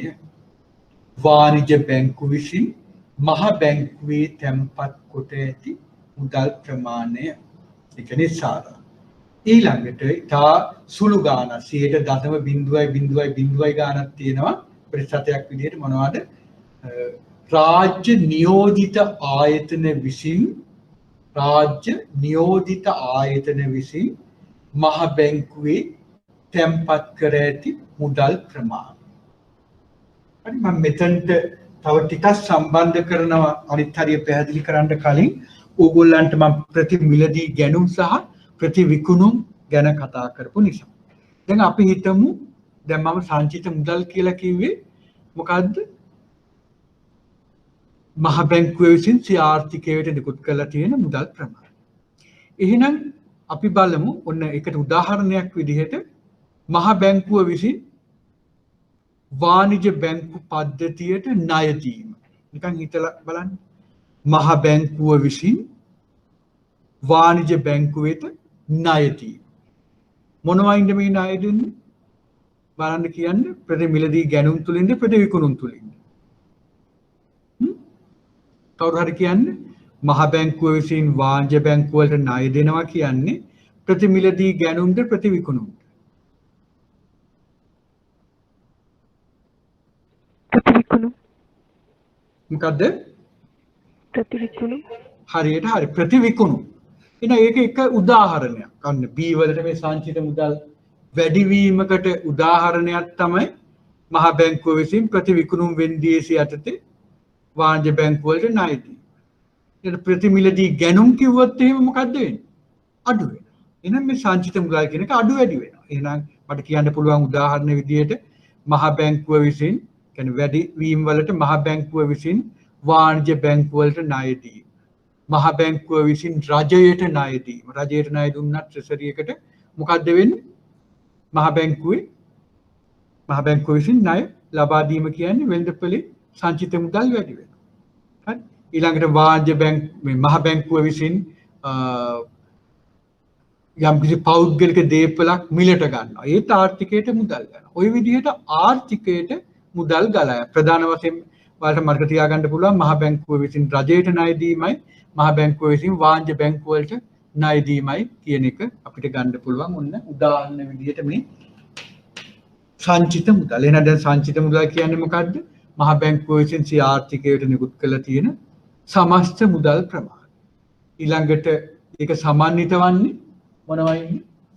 මහ ජනතාව සතු ව්‍යවහාර මුදල්, වාණිජ බැංකු සතු ව්‍යවහාර මුදල්, SRR නැත්නම් වාණිජ බැංකුව විසින් මහ බැංකුවේ තැන්පත් කළ තියෙන මුදල් ප්‍රමාණය සහ රජයේ නියෝජිත ආයතන විසින් මහ බැංකුවේ කරනු ලබන තැන්පත්. අන්න ඒක තියෙනවා. එහෙනම් ඒක වැඩි වෙනවලු මුදල් ගුණකය. එහෙනම් මේ මුදල් ගුණකයටත් අපි කියනවා සූත්‍රයක් තියෙනවා. ඒකත් මම මෙතනදී පෙන්නන්න.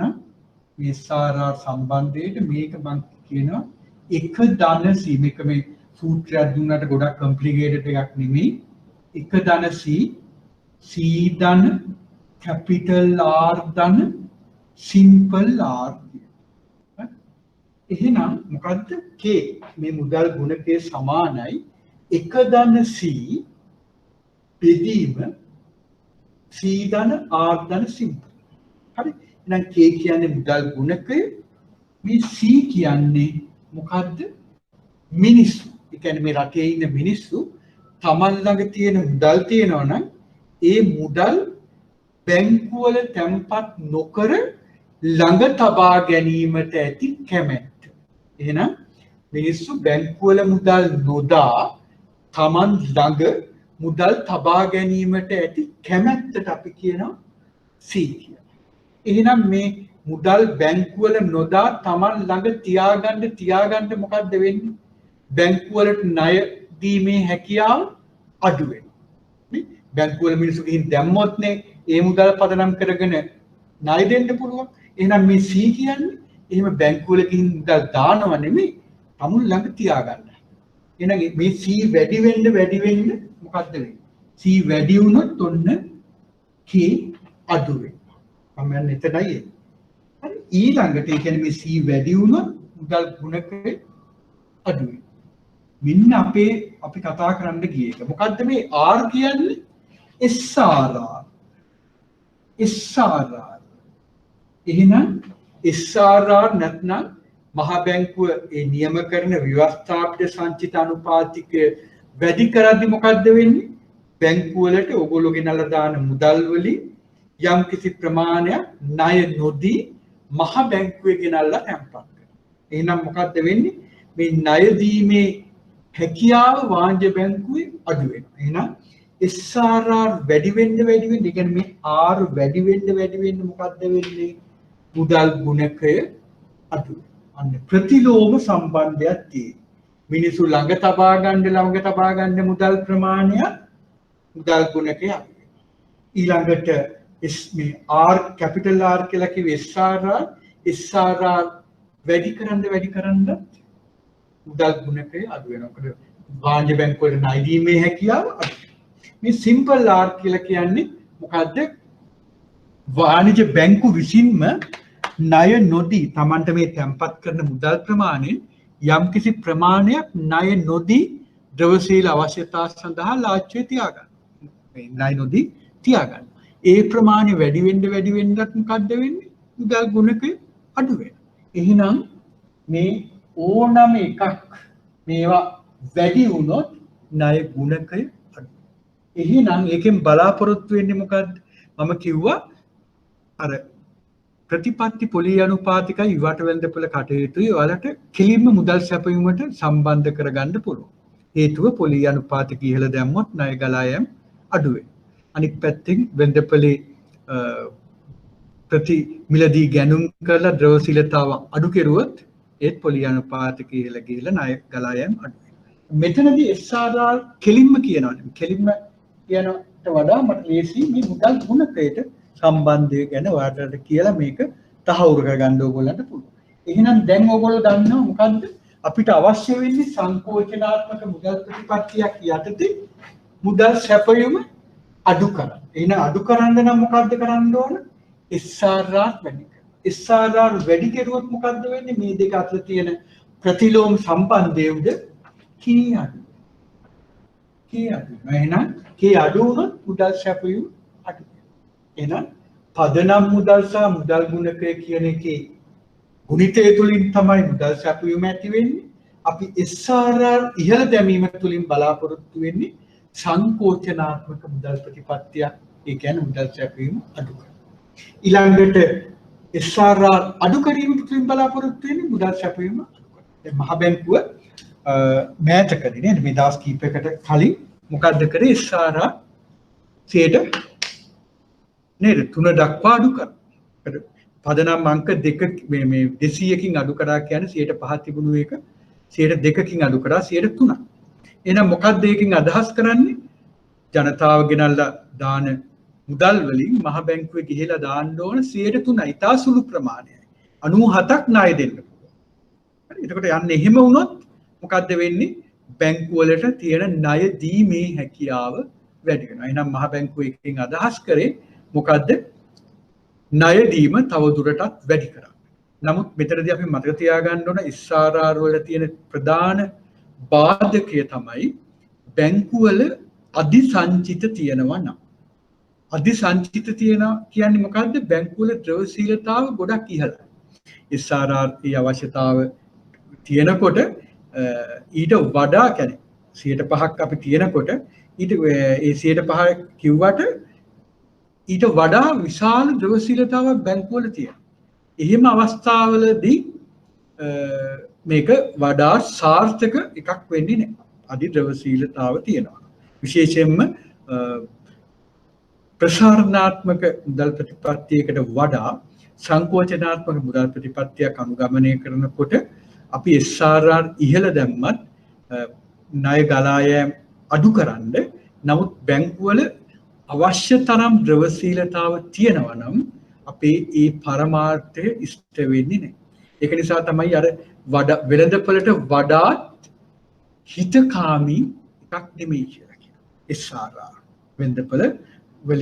වෙළඳපොළ තුල ක්‍රියාත්මක වන වඩාත් ප්‍රමුඛ පෙළේ එකක් නෙමෙයි මේ SRR. ඒකට හේතුව තමයි මොකද්ද? මේ තුලින් බැංකුවල වැඩි ද්‍රවශීලතාවක් තියෙනවා නම් මේක සාර්ථක වෙන්නේ. වර්තමානයේ වුණත් පත්තර වාර්තා බැලුවොත් ආර්ථික විශ්ලේෂකයින් කියන වාර්තා බැලුවොත් එයාලා කියන්නේ SRR අඩු කරාට ඒකෙන් ඇතිවෙන ප්‍රතිඵලය එච්චරම වැඩක් නැහැ කියලා. මොකද හේතුව බැංකු පද්ධතිය තුළ අවශ්‍ය තරම් කියන්නේ අතිරික්ත අවශ්‍ය තරමටත් වඩා අතිරික්ත ද්‍රවශීලතාවක් තියෙනවා. මෙතනදී තියෙන්නේ යාලා ණය දීමට අකමැති වීම. සමහර ණය දීමට අකමැති වෙන්නේ වයබල්. එහෙම නැත්නම් අපි කියනවා වඩාත් හොඳ ව්‍යාපෘති නැති වෙන්න. බැංකු කියන අය බැංකු කොහොමදවත් විශාල අවදානම් බාර ගන්න කැමති නැහැ. සාමාන්‍ය බැංකු වල බැංකු ව්‍යාපාරයේ වෙන්නේ අවදානම් බාර ගැනීම වුණත් වර්තමානයේදී අපි ශ්‍රී ලංකාවේ ක්‍රියාත්මක වෙන බැංකු බැලුවත් අවදානම් මෙයාලා පුළුවන් තරම් අඩු කරගන්න තමයි උත්සාහ කරන්නේ. එහෙනම් මෙහෙම බලපුවාම වෙළඳපොලේ ද්‍රවශීලතාව ගොඩක් තියෙනවා නම් SRR අඩු කරා කියලා තවත් ද්‍රවශීලතාව ඉහළ යෑමක් මිසක් ඊට වඩා දෙයක් වෙන්නේ නැහැ. ඒ වගේම සමහර අය පෙන්නනවා දැන් අපි මේ මුදල් ප්‍රතිපත්තිය මෙහෙවනකොට අපි කිව්වා සාම්ප්‍රදායිකව ප්‍රතිමිලදී ගැනුම් ප්‍රතිවිකුණුම් ක්‍රියාත්මක වෙනවා. ඒ වගේම අපි හිතමු බැංකු පද්ධතිය තුළ දැන් මේ විදිහට එක පැත්තකින් බැංකු පද්ධතිය තුළ අධික ද්‍රවශීලතාවක් තියෙනවා. අනිත් පැත්තෙන් මහ බැංකුව SRR අඩු කරලා ණය ගලා යෑම වැඩි කරන්න උත්සාහ කරනවා. එහෙම අවස්ථාවලදී මොකද්ද වෙන්නේ? බැංකු පද්ධතිය ණය දෙන්න සූදානම් නැත්නම් මොකද්ද වෙන්නේ? බැංකුවල අතිරික්ත ද්‍රවශීලතාවක් ඇති වෙනවා. නෑ එතකොට මොකද්ද කරන්නේ?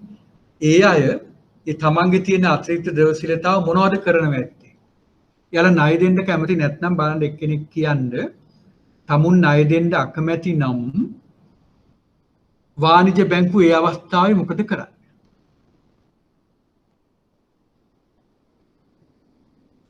එක්කෙනෙක් හිතලා කියන්නේ වෙළඳපොලේ අතිරික්ත ද්‍රවශීලතාවක් තියෙනවා. ඒ අතර මහ බැංකුවත් SRR අඩු කරනවා. එහෙම අවස්ථාවකදී වෙළඳපොලේ තවත් ද්‍රවශීලතාව වැඩි වෙනවා. නමුත් ණය දෙන්නේ සීමිතව. එනම් මේ තියෙන අතිරික්ත ද්‍රවශීලතාවට බැංකු මොකක් කරයිද? කවුරු හරි කියන්නේ උත්තරේ වැරදුනාට කමක් නැහැ උත්සාහ කරන්න. ආයෝජන වැඩි කරනවා. ආයෝජන ඒක එක්තරා ආකාරයක ආයෝජනයේ ඒ ආයෝජනයේ ඒ ආයෝජනයේ නම කියන්න බලන්න මට.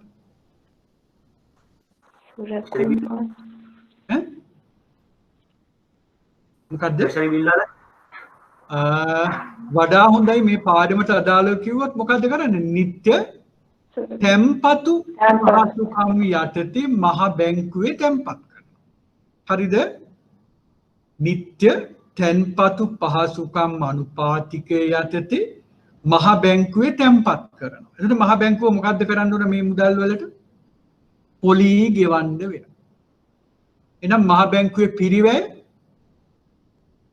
වැඩි වෙනවා. අන්න ඒ වගේ අපිට පුළුවන්කමක් තියෙන්න ඕන පොඩ්ඩක් විශ්ලේෂණය කරන්න. එහෙනම් මේ වගේ අවස්ථාවක තවත් ද්‍රවශීලතාව ඉහළ ගියොත් මහ බැංකුවේ ලාභ අඩු වෙන්න පුළුවන්. හේතුව හැම බැංකුවක්ම ගෙනල්ලා මහ බැංකුවේ මුදල් පාක් කරුවොත් අර විදිහට ඒවට පොලී ගෙවන්න වෙනවා.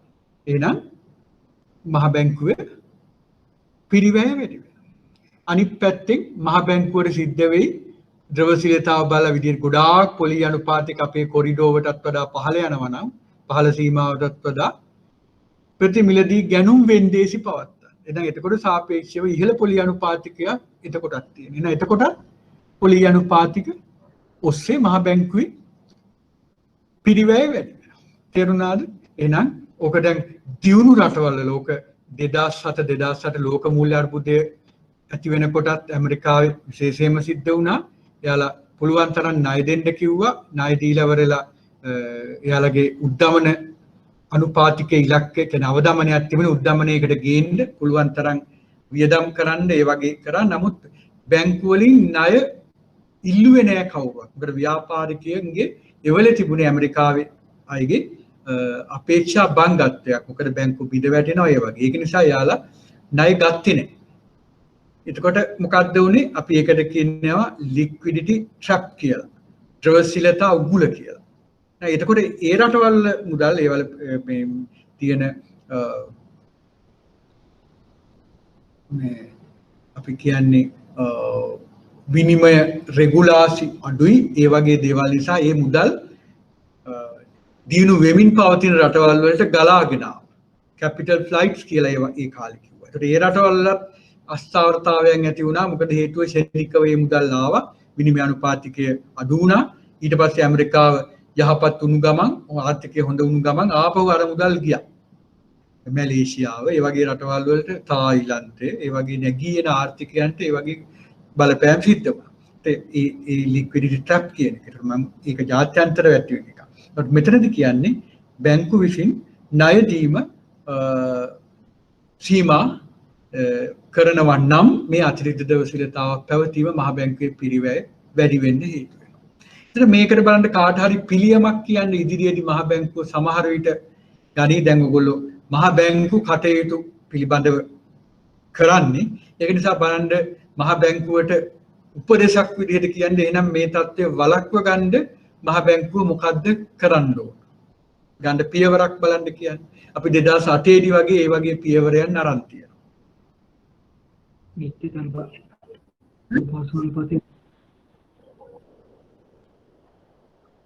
මොකද නිත්‍ය තැන්පතු පහසුකම් අනුපාතයේ ඉහළම නිත්‍ය තැන්පතු පහසුකම් අනුපාතිකයේ වෙනස් කෙරුවට පවතින අනුපාතිකයේ යටතේ එයාලා දායි. ඒකයි තියෙන ප්‍රශ්නේ. ඒක නිසා අපිට කියන්න පුළුවන් මෙහෙම කිව්වොත් එහෙනම් කියනවා එක වාණිජ බැංකුවකට මේ එක් දින පදනම යටතේ අපි සීමා කරනවා. ඒ කියන්නේ ඔයගොල්ලන්ට දාන්න පුළුවන් බිලියන මෙච්චරයි. එහෙම නැත්නම් කියනවා මාසෙකට දාන්න පුළුවන් 4 වාරයයි. අන්න ඒ වගේ පියවර ගන්න වෙයි. ඒක ලොකු ප්‍රශ්නයක් වුණොත් මහ බැංකුවට ඒ වගේ පියවරයන් ගන්න වෙයි. ඒතර ඒකෙන් බලාපොරොත්තු වෙන්නේ මේ බැංකු වලට පොලිය ගෙවන එක මේ නවත්ත ගන්න එක නෙමෙයි. මොකද මහ බැංකුව ලාභ පාඩු ගැන බලන්නේ නැහැ. මුදල් ප්‍රතිපත්තිය මෙහෙවනකොට පාඩු සිද්ධ වුණත් ලාභ සිද්ධ වුණත් ඒ ගැන නොතකා තමයි මුදල් ප්‍රතිපත්තිය මෙහෙවෙන්නේ. මහ බැංකුවේ කාර්යක්ෂමතාවය ඵලදායීත්වය මනින්නේ මේ මුදල් ප්‍රතිපත්තිය හොඳින් මෙහෙवला පොලි අනුපාතික ඇතුළු උද්දමනය ඇතුළු අනෙකුත් ඒ සාර ආර්ථික දර්ශකයන් යහපත්ව පවත්වා ගැනීම. නමුත් මෙතනදී මහ බැංකුව බලාපොරොත්තු වෙන්නේ අධික ද්‍රවශීලතාවක් තියෙනවා නම් බැංකු පද්ධතිය තුළ මේ අවස්ථාවේදී පුළුවන් තරම් ණය දීලා අපේ ආර්ථික වර්ධනය මේ තර්ජනයක් වෙලා තියෙන කියන්නේ ආර්ථික වර්ධනය 15යි කියලා තියෙන පුරෝකථනයන් නවත්තලා ඒක කියන්නේ ඊට එරෙහිව කටයුතු කරමින් අපේ ආර්ථික වර්ධන වේගය වැඩි කරගන්න ක්‍රියා කිරීම. එහෙනම් අර වගේ ලිමිට් සීමා කිරීම තුළින් අපිට යම් කිසි බිලියන මෙච්චරයි පුළුවන් මාසයකට තැන්පත් කරන්න. එක්කෝ 4 වාරයයි නැත්නම් 5 වාරයයි මාසයකට පුළුවන් කියනවා. එහෙනම් ඉතුරු සල්ලි ටික කවදාවත් බැංකු එයාලට පිරිවැයක් ඇති තියාගන්න නැහැ. එහෙනම් එයාලා මොකද්ද කරන්නේ? එයාලා නිතනින්ම පෙළඹෙනවා ණය ලබා දීමට. ඒතර අන්න ඒ වගේ ණය ලබා දීලා ඒ ආයෝජන ඉහළ දාලා සේවා නියුක්තිය නිමවු මට්ටම ආර්ථික වර්ධන වේගය වැඩි කරන්න ක්‍රියා කරන්න වෙනවා. තේරුණාද? අන්න ඒකයි මෙතනදී පොඩ්ඩක් අපි පාඩමෙන් එහාට ගියා. ගිහිල්ලා මෙතනදී පොඩ්ඩක් පැහැදිලි කරගන්නයි අපි උත්සාහ කරේ. අපි නැවතත් අපි මම හිතන්නේ මේ සූත්‍රය ගැන කාට හරි ප්‍රශ්නයක් තියෙනවද? සූත්‍රය තේරුණාද? මුදල් සැපයීම සමානයි සංචිත මුදල් නැත්නම් පදනම් මුදල් වැඩි කිරීම මුදල් ගුණකය. මුදල් ගුණකය කියන්නේ එක ධන C එක ධන C බෙදීම C ධන කැපිටල් R ධන සිම්පල් R කිව්වා. C කිව්වේ මිනිස්සු තැන්පත් කරන ප්‍රමාණයට සාපේක්ෂව ළඟ තබා ගන්න වැඩි කැමැත්තක් දක්වනවා මුදල්. ඊළඟට කැපිටල් R කියලා කිව්වේ SRR, සිම්පල් R කියලා කිව්වේ බැංකු ණය නොදී තම ද්‍රවශීල අවශ්‍යතාවලට ළඟ තබා ගන්න මුදල් ප්‍රමාණය. ඒකේ ප්‍රශ්නයක් තියෙනවා මේ සූත්‍රය තුල කාට හරි පැහැදිලි කරගන්න.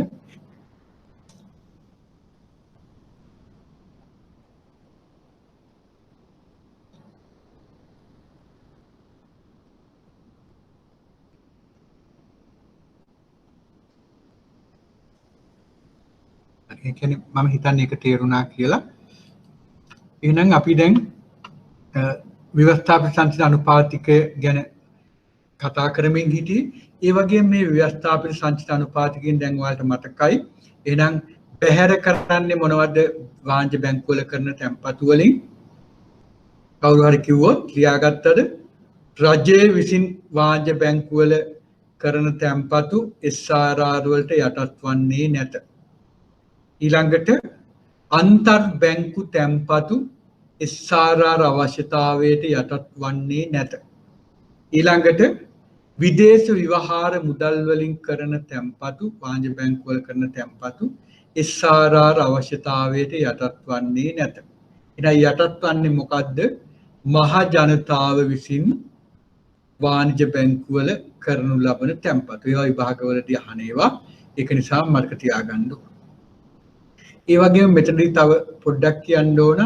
මෙතනදී තියෙනවා නෛතික සංචිත කියලා එකක්. හරි? නෛතික සංචිත ලීගල් රිසර්ව් කියලා කියනවා. ඒ කියන්නේ අපි හිතමු වාණිජ බැංකුවක් තමන්ගේ ඒ ව්‍යවස්ථාපිත සංචිත අවශ්‍යතාවය තීරණය කරනකොට තමන් ළඟ තබා ගන්න ඉන්න ඒ කියන්නේ තමන්ගේ ලාච්චු වල රේපු වල තියෙන මුදලුත් එදිනෙදා අවශ්‍යතාවලට ගන්න මුදලුත් ගන්න පුළුවන් 4% සීමාවකට යටත්. ඒ කියන්නේ යම්කිසි අවස්ථාවක බැංකුවල තියෙනවා නම් මේ SRR අවශ්‍යතාවය තීරණය කරපුවාම ඒකෙන් 2%කට දෙකක් අඩුම වශයෙන් 2% කාසිහා නෝටු තියෙනවා. අඩුම වශයෙන් 2%. ඒක SRR අවශ්‍යතාවයෙන් අඩු කරන්න පුළුවන්. ඒ කියන්නේ SRR අවශ්‍යතාවයේ 3 නම් අර දෙක අඩු කරලා ඉතිරි එක තමයි ගිහින් මහ බැංකුවේ තැන්පත් කරන්නේ. හැබැයි මේ විදිහට කරන මේ විදිහට සලකන ප්‍රමාණය උපරිමය 4%කට සීමා වෙනවා. 4%කට සීමා වෙනවා. ඒකට අපි කියනවා මොකක් කියලාද? නෛතික සංචිත කියලා. legal reserve එක. හරි? ඒ කියන්නේ වාණිජ්‍ය බැංකුව සතු කාසි හා නෝට්ටු ප්‍රමාණයෙන් උපරිමයේ 4%කට යටත්ව මේක ගන්න පුළුවන්. හැබැයි අවමය 2%ක්වත් තියෙනවා. දෙකකට වඩා අඩුව නම් ඒක සලකන්න බෑ. SRR අවශ්‍යතාවයෙන්. හරි? අඩුම වශයෙන් 2%ක් තියෙන්න ඕන. උපරිමයේ ගන්න පුළුවන් 4% දක්වා විතරයි. ඒකට අපි කියනවා මොකක් කියලාද? නෛතික සංචිත කියලා, legal reserves කියලා. ඒ වගේම දින වකවානු ගත්තොත් වර්තමානයේ බලන්නේ යම් මාසෙක පළවෙනිදා සිට 15 වෙනිදා දක්වා මේ SRR නැත්නම් ව්‍යවස්ථාපිත සංචිත අනුපාතිකය සලකා බැලෙන්නේ ඒ දක්වා කෙරෙන ඒ තැන්පත්. ඊළඟට 16 සිට මේ මාසය අග දක්වා. එහෙනම් පළමු වන දිනේ සිට මේ මාසේ 15 දක්වා ඊළඟට 16 වෙනිදා සිට මේ මාසේ අග දක්වා තමයි පදනම් කාල විදිහට යොදාගන්නේ මේ සංචිත අවශ්‍යතාවය ගණනය කරනකොට. හරි නේද? එහෙනම් දැන් අපි දන්නවා ප්‍රතිපත්ති පොලී අනුපාතික, විවට වෙළඳපොළ කටයුතු, ව්‍යවස්ථාපිත සංචිත අනුපාතිකය කියන ප්‍රධාන මුදල් ප්‍රතිපත්ති උපකරණ සම්බන්ධයි. ඒ දක්වා කරපු එකෙන් ප්‍රශ්න තියෙනවද? සර් මේ නෛතික සංචිත කියන එක තව පොඩ්ඩක් පැහැදිලි කරන්නද? මොකද්ද නෛතික සංචිත? නෛතික සංචිත. හොඳයි. නෛතික සංචිත කියන්නේ ඇත්තටම අපි ගත්තොත් අපි හිතමු දැන් බැංකුවේ ව්‍යවස්ථාපිත සංචිත අනුපාතිකය අනුව තැන්පත් කරන මුදල් ප්‍රමාණයක් තියෙනවා. ඒ මුදල් ප්‍රමාණයෙන් 2% ප්‍රමාණයක් බැංකුව සතුව තියෙනවා නම් කාසි හා නෝට්ටු ඒක අපි සලකනවා මහ බැංකුවේ තැන්පත් කරපු මුදල් විදිහට. හරි? එහෙනම් ඒක සලකනවා. 2.2ක් අවම වශයෙන් මේ සංචිත අවශ්‍යතාවයෙන් තියෙනවා. හැබැයි ඒ වගේම ඒක ගන්න පුළුවන් අපිට 10ක් තිබුණත් උපරිමයෙන්ම ගන්න පුළුවන් 4%. හරිද? ව්‍යවස්ථාපිත සංචිත අවශ්‍යතාවයෙන් 2%ක අවම ප්‍රමාණයක් මේ බැංකුව තුල කාසි හා නෝට්ටු වශයෙන් තියෙනවා නම් ඒ ප්‍රමාණය මහ බැංකුවේ තැන්පත් කරපු මුදලක් හා සලකනවා. ඒ කියන්නේ මහ බැංකුවේ තැන්පත් කරන්න ඕන මුදල් ප්‍රමාණයෙන් අඩු කරනවා අර 2%. හරි? අපි හිතමු 10ක් තියෙනවා කියලා කාසි හා නෝට්ටු. නමුත් උපරිමයේ සලකන්න පුළුවන් 4% දක්වා පමණයි. අවම වශයෙන් 2%ක්වත් තියෙන්න ඕන SRR අවශ්‍යතාවයෙන් තැන්පත් කරන මුදල් වලින්. එහෙම තියෙනවා නම් ඒක එලිජිබල් වෙනවා. ඒ වගේම උපරිමයේ ගන්න පුළුවන් 4%. ඒකට අපි කියනවා නෛතික සංචිත කියලා. හරිද?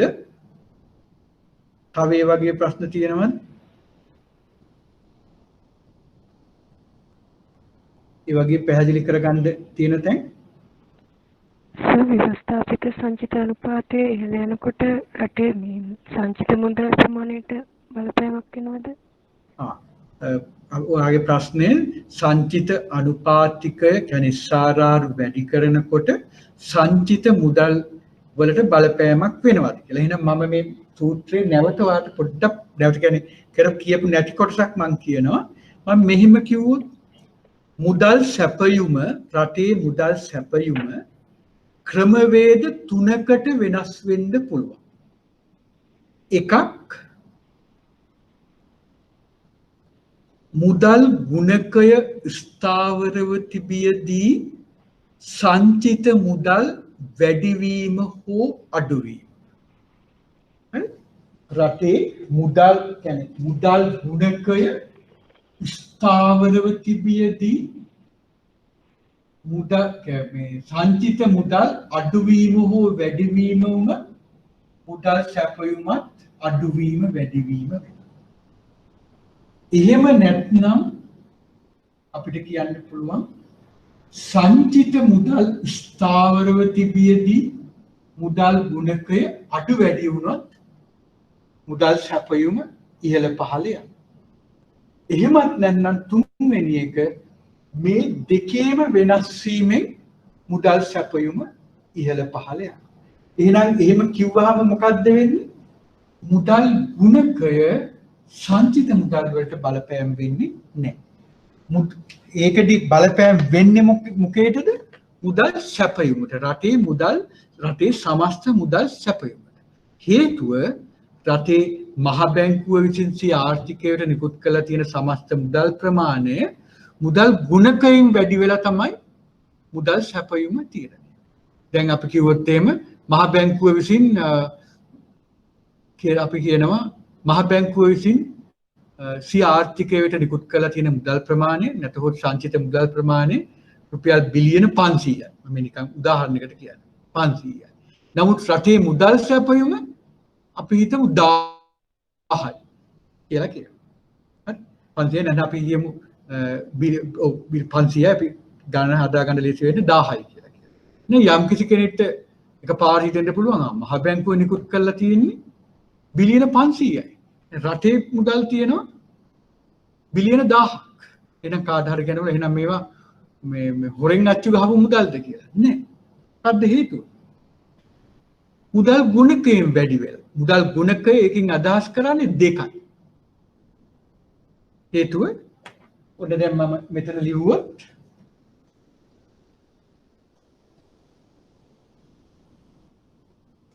මුදල් සැපයුම 1000යි අලු පෑනෙන් කියන්නේ. මුදල් සැපයුම 1000යි සංචිත මුදල් 500යි. එහෙනම් අපේ මුදල් ගුණකය කීයද? එහෙනම් වෙන්න ඕන 2යි. එහෙනම් මුදල් ගුණකය අපි හිතමු 1.5 දක්වා අඩු වුණා කියලා. එහෙනම් මේක අපි කියමු 750යි කියලා. එහෙනම් එහෙම වුණොත් ඒ කියන්නේ මොකක්ද වෙන්නේ? මේ කේ අඩු වැඩි වීමෙන් තීරණය වෙන්නේ රටේ මුදල් සැපයීම. සංචිත මුදල් ප්‍රමාණය නෙමෙයි. සංචිත මුදල් ප්‍රමාණය මේ වෙනස් වෙන්නේ මොකක් මතද? අර මං කියපු මහ බැංකුව රජයට ණය දීම, මහ බැංකුව වාණිජ බැංකුව වලට ණය දීම නේද? මහ බැංකුව වෙනත් වත්කම් අත්පත් කර ගැනීම, මහ බැංකුව ප්‍රතිවිකුණුම් ගිවිසුම් වලට එළඹීම, ප්‍රතිමිලදී ගැනුම් වලට ගිවිසුම් වලට එළඹීම, ඔය වගේ කාරණා උඩ තමයි මහ බැංකුව විසින් කරනු ලබන කාර්යයන් මේ ක්‍රියාදාමයන් උඩ සංචිත මුදල් වෙනස් වෙනවා. නමුත් SRR මත වෙනස් වෙන්නේ මොකද්ද? මුදල් ගුණකය පමණයි. මුදල් ගුණකයේ බලපෑම උඩ තමයි මුදල් සැපයීම වෙනස් වෙන්නේ. තේරුණාද ඒක? ඔයගොල්ලන්ට පේනවාද බෝඩ් එකේ ලියපු එක? දැන් මෙතන මම කියන්නේ මේ විදිහට මේ මුදල් සැපයීම තමයි වෙනස් වෙන්නේ. එක්කෝ මේක වෙනස් වීම නිසා, එක්කෝ මේක වෙනස් වීම නිසා. මේ දෙකම කියන්නේ B පමණක් වෙනස් වීම, K පමණක් වෙනස් වීම සහ මේ දෙකේම ප්‍රතිඵලයක් විදිහට මුදල් සැපයීම වෙනස් වෙනවා. නමුත් B වෙනස් වෙන්නේ මහ බැංකුව රජයට ණය දීම, මහ බැංකුව වාණිජ බැංකුව ණය දීම, ඒ වගේ මේ සංචිත මුදල් වල වෙනස් වීම මත පමණයි. ඊළඟට මේකට කියන්න පුළුවන් මහ බැංකුව විසින් විදේශ විනිමය මේ වාණිජ බැංකුව වලින් මිලට ගැනීම. එතකොටත් වෙන්නේ විදේශ විනිමය මිලට අරගෙන මහ බැංකුවේ තියෙන සල්ලි වාණිජ බැංකුව වලට යන්නේ. අන්න ඒ වගේ කාරණා උඩ තමයි සංචිත මුදල් වෙනස් වෙන්නේ. හරි. එතකොට K වෙනස් වෙන එකම හේතුව එකම සිද්ධීන් මම කිව්වා C capital R simple R. එහෙනම් K වලින් කෙලින්ම සංචිත මුදල් වලට බලපෑමක් නැහැ. නමුත් K වලින් බලපෑම් වෙන්නේ සංචිත මුදල් ප්‍රමාණය වෙනස් සංචිත මුදල් ප්‍රමාණය ගුණිත වෙන නිසා මුදල් සැපයීමට පමණයි. ඔබට ඒ උත්තරේ පැහැදිලිද? ඔව්. ඔව්. තව ඒ වගේ ප්‍රශ්න තියෙනවද අපි ඊළඟ එකට යන්න කලින්? SRR අඩු කිරීම ඔව්. තැන්පතු පොලි අනුපාත වලට බලපාන්න පුළුවන්ද? ණය පොලි අනුපාත SRR අඩු ඔව්. එතකොට තැන්පතු පොලි අනුපාතික කියන එක දැන් ශ්‍රී ලංකාව වගේ රට තැන්පතු වලට අර සීලිං එකක් කියන්නේ අපි ගත්තොත් මිනිමම් අපි ගත්තොත් අවම පොලි අනුපාතික නැහැ. බැංකු වල අධික ලෙස ද්‍රවශීලතාව තියෙනවා නම් මොකක්ද වෙන්නේ? තැන්පතු වලට ගෙවන පොලි අනුපාතික යාට ගොඩක් අඩු කරන්න පුළුවන්. නේද? දැන් ගොඩක් බැංකු වල විශේෂයෙන්ම පෞද්ගලික බැංකු වල පොලි අනුපාතික ඉතා අඩුයි. ඔයගොල්ලෝ නේද බැලුවොත් එහෙම දැන් සාමාන්‍ය රාජ්‍ය බැංකු වල මාස 3 තැන්පතුවක් ගත්තොත් 7.25ක් හැම රාජ්‍ය බැංකුවකම වගේ දෙනවා. නමුත් ඒක වාණිජ්‍ය බැංකුවක් එක්ක අපි මේ මොනවද සොයා බැලුවොත් ඒගොල්ලන්ගෙන් අහුවොත් එයාලා කියන්නේ 6යි 5.5යි ඒ වගේ අනුපාතික දෙන්නේ. ඒකට හේතුව තමයි බැංකු පද්ධතිය තුල අධික ද්‍රවශීලතාවක් තියෙනවා නම් එයාලට තැන්පතු තුලින් මුදල් කියන්නේ ආකර්ෂණීය පොලි අනුපාතික දීලා ලබා ගන්න අවශ්‍ය නැහැ. ඒක නිසා මේ SRR අඩු කිරීම තුලින් බැංකු පද්ධතිය තුල අධික ලෙස ද්‍රවශීලතාවක් පවතිනවා නම් ඒ අවස්ථාවකදී තැන්පතු පොලි අනුපාතික අඩු වෙන්න පුළුවන්. හරි සර්. ඒ වගේ තව ගැටලු තියෙනවද? මේ තුන වඩාත් වැදගත් මුදල් ප්‍රතිපත්ති උපකරණ. ඔයගොල්ලන්ට බලන්න පුළුවන් මම හිතන්නේ ඊයේ පත්තර තුල අද පත්තරවලත් ඇති මහ බැංකුව මේ COVID-19 වලට ගත්ත මුදල් ප්‍රතිපත්ති උපකරණ මෙහෙයපු ආකාරය ගිය ජනවාරි ධම්ම දක්වලා තියෙනවා පත්තරවල. එතකොට පෙබරවාරි වල මාර්තු වල අප්‍රේල් වල ඔය දිගටම මහ බැංකුව ක්‍රියා කරපු ආකාරය ගැන. ඒක වඩා විස්තරාත්මකව මම හිතන්නේ පිටු 18ක විතර යන පුවත්පත් නිවේදනයක් නිකුත් කරලා තියෙනවා.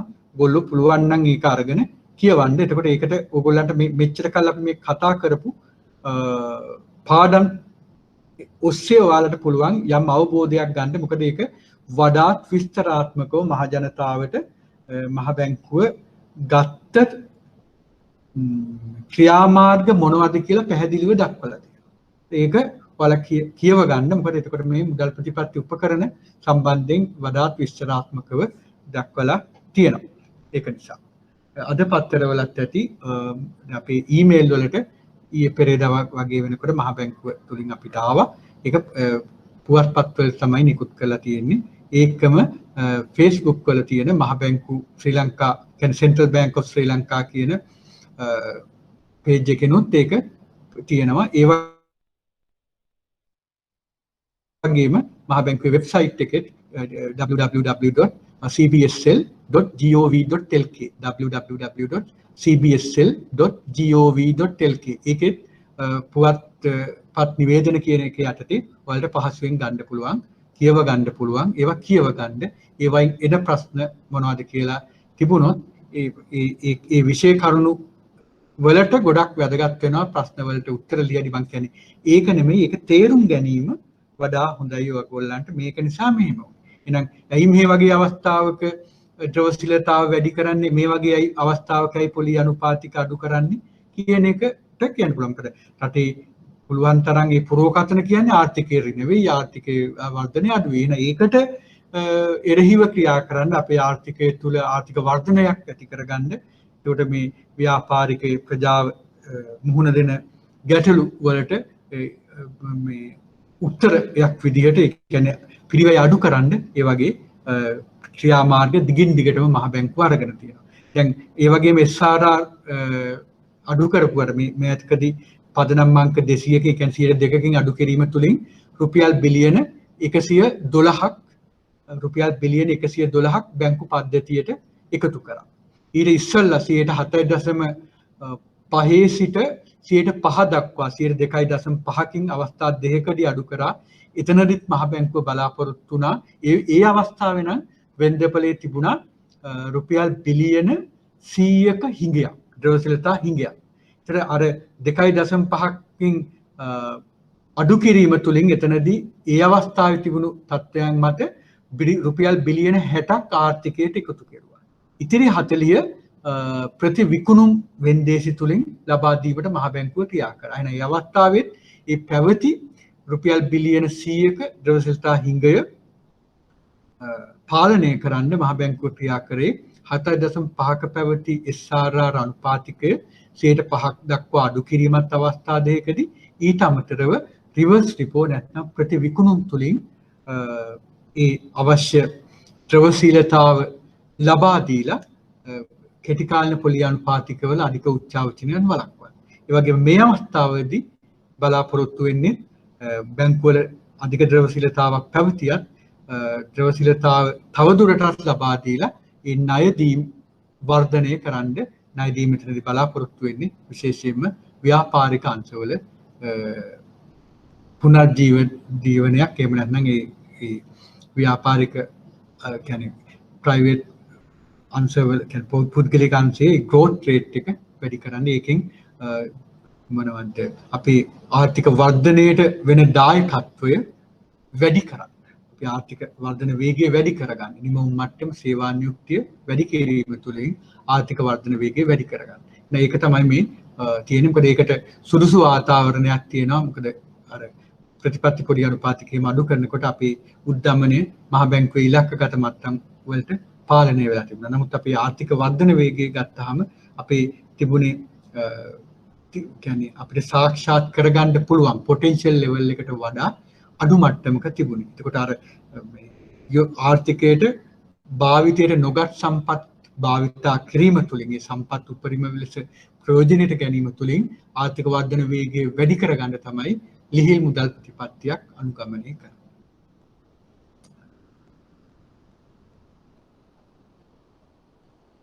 වෙන ගැටලු නැත්නම් අපිට යන්න පුළුවන් බැංකු අනුපාතිකය හැම වෙලාවෙම පාවිච්චි කරන එකක් නෙමෙයි.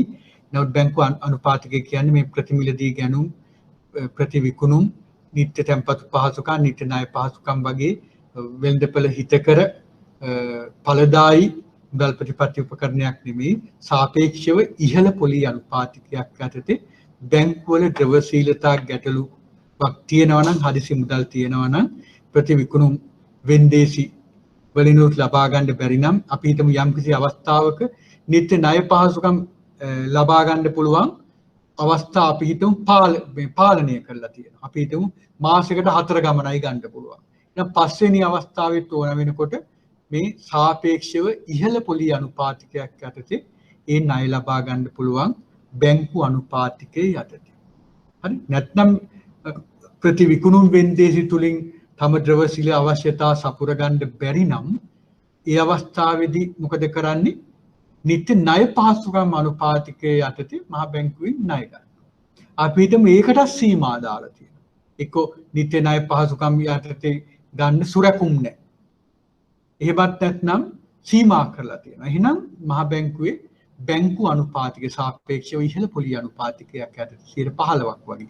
ඒක දෙන්නේ දඩ පොලියක් වගේ අනුපාතිකයක් ඉහළ පොලි අනුපාතයක් යටතේ ණය ලබා ගන්න පුළුවන් තත්ත්වයක් තමයි මේ බැංකු අනුපාතිකයේ ක්‍රියාත්මක වෙන අවස්ථාවකදී වෙන්නේ. හරිද? එතකොට ඊළඟට මේ ප්‍රමාණාත්මක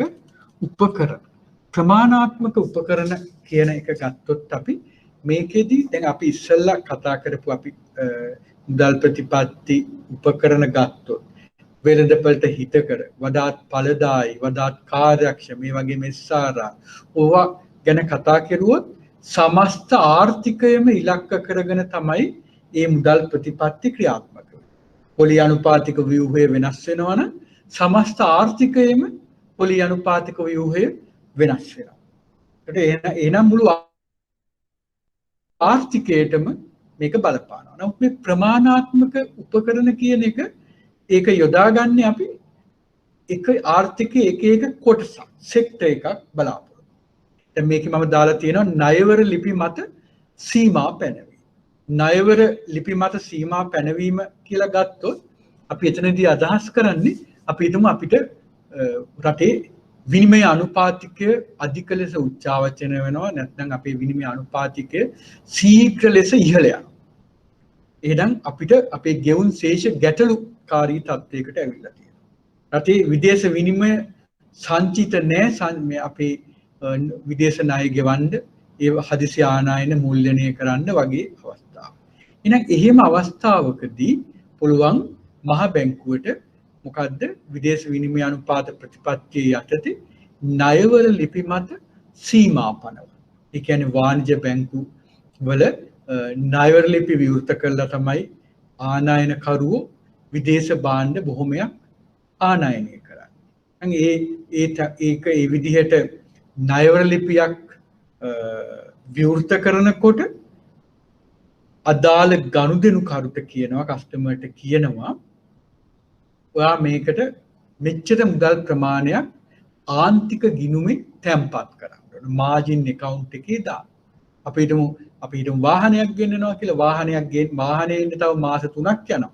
නමුත් ඔයා LC එක ඕපන් කරනකොටම ණයවර ලිපිය විවෘත කරනකොටම මොකද්ද කියන්නේ මේ සම්පූර්ණ වටිනාකම ගෙනල්ලා තැන්පත් කරන්න කියලා. එක්කෝ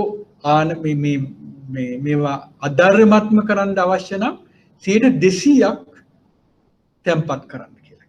ඒ කියන්නේ වාහනේ වටිනාකම වගේ දෙගුණයක් තැන්පත් කරන්න. සාමාන්‍යයෙන් නේද ඒක ගෙන්නන්නෙත් බොහොම අමාරු වෙන්නම් 200ක් කිව්වා මේ වගේ මේ දෙගුණයක් ගෙනලා තැන්පත් කරයිද නෑ. එතකොට මොකද්ද වෙන්නේ? ආනයන අධර්මත් වෙනවා. ගැටලුවක් තියෙනවද? අන්න ඒකට අපි කියනවා මොකක් කියලාද?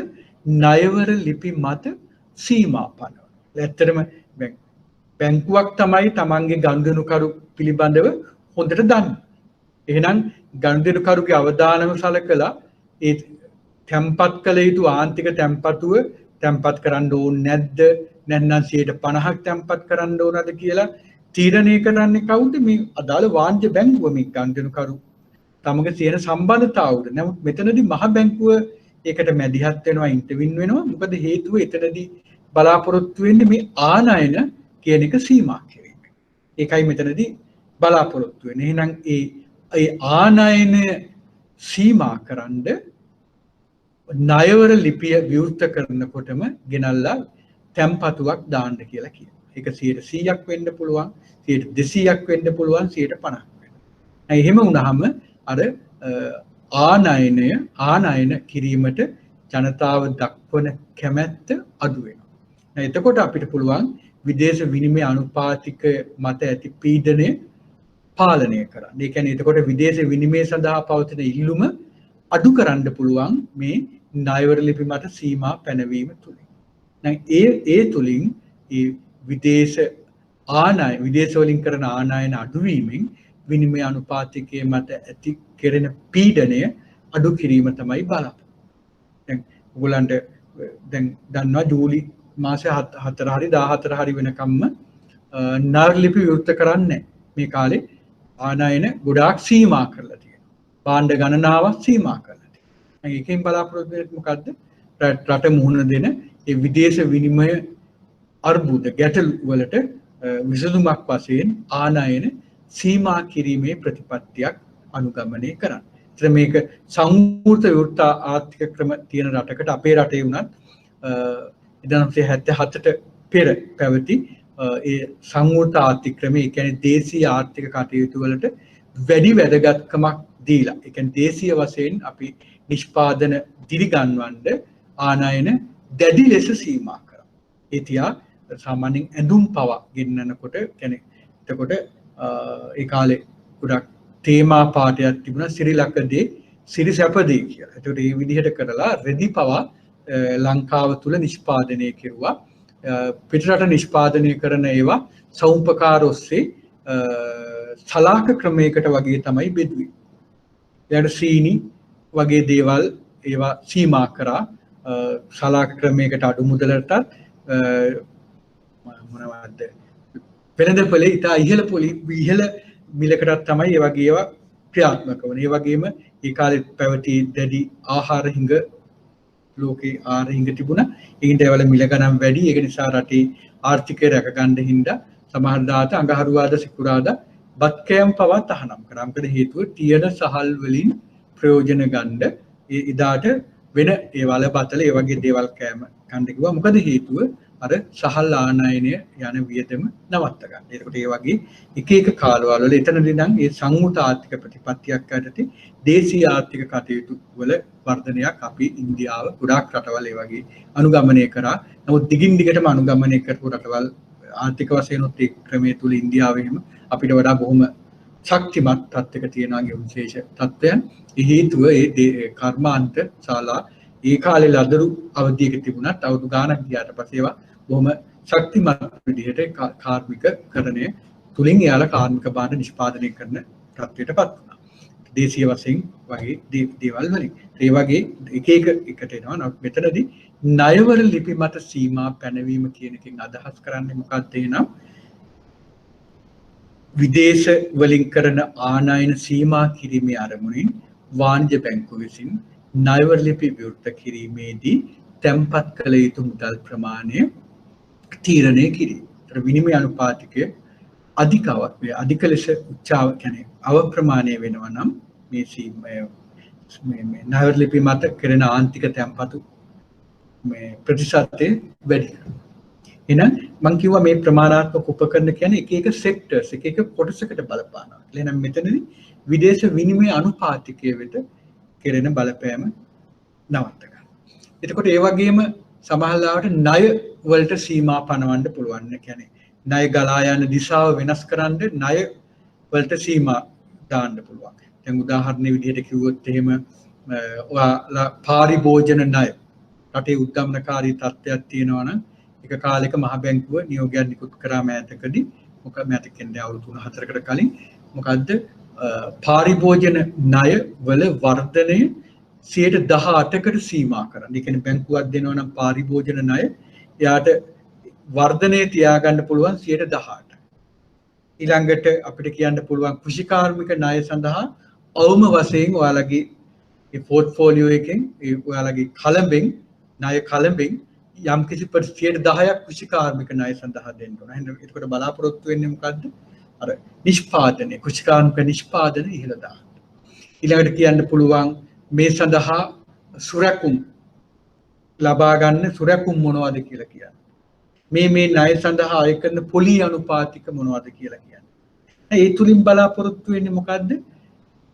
ණය ගලා යන දිශාව වෙනස් කිරීම. අන්න ඒකත් මේ ප්‍රමාණාත්මක උපකරණයක්. කෙලින්ම මහා බැංකුව නිකුත් කරනවා. මේ චක්‍රලේඛම නිකුත් කරනවා මේ සඳහා මේ වගේ සුරැකුම් ලබා ගන්න ඕන. මේ සඳහා මේ පොලි අනුපාතිකය එක පාරිභෝජන වලට ඉහළ පොලියක් වෙනවා. ඊළඟට අනිකුත් නිෂ්පාදන ඒවට අඩු පොලියක් වෙනවා. අන්න ඒවා නියම කරන්න පුළුවන්. එතකොට අන්න එහෙම ණය ගලා යන දිශාව වෙනස් කරන්න.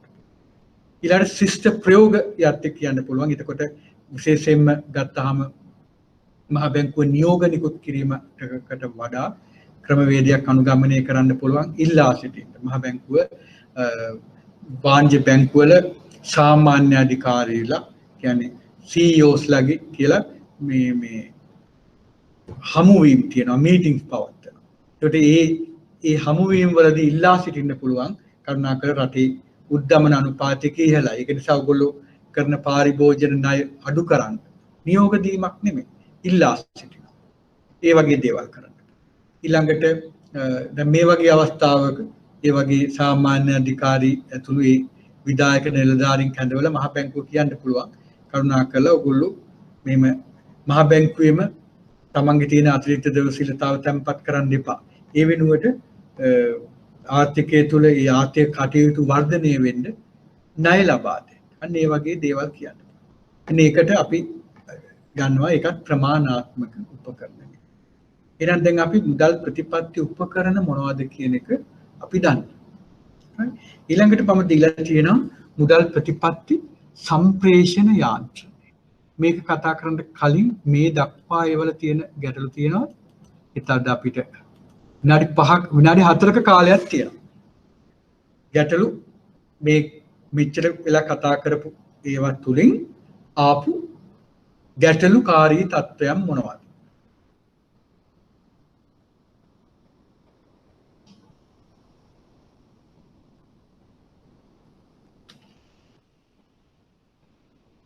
කාටවත් ගැටලු නැද්ද? මම එහෙනම් හැඳින්වීමක් කරන්නම් මුදල් ප්‍රතිපත්ති සම්ප්‍රේෂණ යාන්ත්‍රණය කියලා කියන්නේ. මම බෝඩ් එකේ ගත්තොත් එහෙම අපිට කෙටියෙන් කියන්න පුළුවන් මේ මූල්‍ය අංශය තීරණයකට මූර්ත අංශය දක්වන ප්‍රතිචාරය. ඒ කියන්නේ අපි කිව්වා මේ විදියට ප්‍රස්තාරයක් ඇන්දොත් ඔයගලන්ට ඒක ફોකස් වෙනවා කියලා. ඇන්දොත් අපි කියමු මේ පැත්තේ ඔන්න පොලි අනුපාතික. පොලි අනුපාතික. මේ පැත්තේ අපි හිතමු නිෂ්පාදනය මූර්ත අංශය. ඔන්න දැන් අපි කිව්වොත් එහෙම මේ විදියට තියෙනකොට පොලි අනුපාතික දැන් ඉස්සලා තිබුණේ අපි ගත්තොත් පොලි අනුපාතික 10%. මෙන්න මෙතන 5%. අපි ගත්තොත්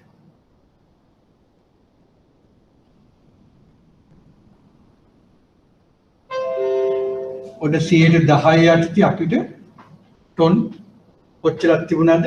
100ක් තිබුණා. මහ බැංකුව පොලි අනුපාතික අඩු කිරීම නිසා මේ ප්‍රතිපත්ති පොලි අනුපාතික ඊළඟට වෙළඳපළට ඒක සම්ප්‍රේෂණය වෙලා වෙළඳපළ පොලි අනුපාතික 10% සිට 5% දක්වා අඩු වුණා. එහෙනම් මොකක්ද වෙන්නේ? අන්න මූල්‍ය අංශයේ තීරණය නිසා මේ නිෂ්පාදන ප්‍රමාණය ඩබල් වුණා. 200 දක්වා වැඩි වුණා. එහෙනම් මේ මූල්‍ය අංශයේ තීරණය මූර්ත අංශය වෙත සම්ප්‍රේෂණය වෙන එකට අපි කියනවා මොකක්ද කියලාද? මුදල් ප්‍රතිපත්ති සම්ප්‍රේෂණ යාන්ත්‍රණය. මුදල් ප්‍රතිපත්ති සම්ප්‍රේෂණ යාන්ත්‍රණය. එහෙනම් ඒකයි මේ monetary policy transmission mechanism කියලා අපි කතා කරන්නේ. මේක පොලි අනුපාතික වලින් වෙන්න පුළුවන්.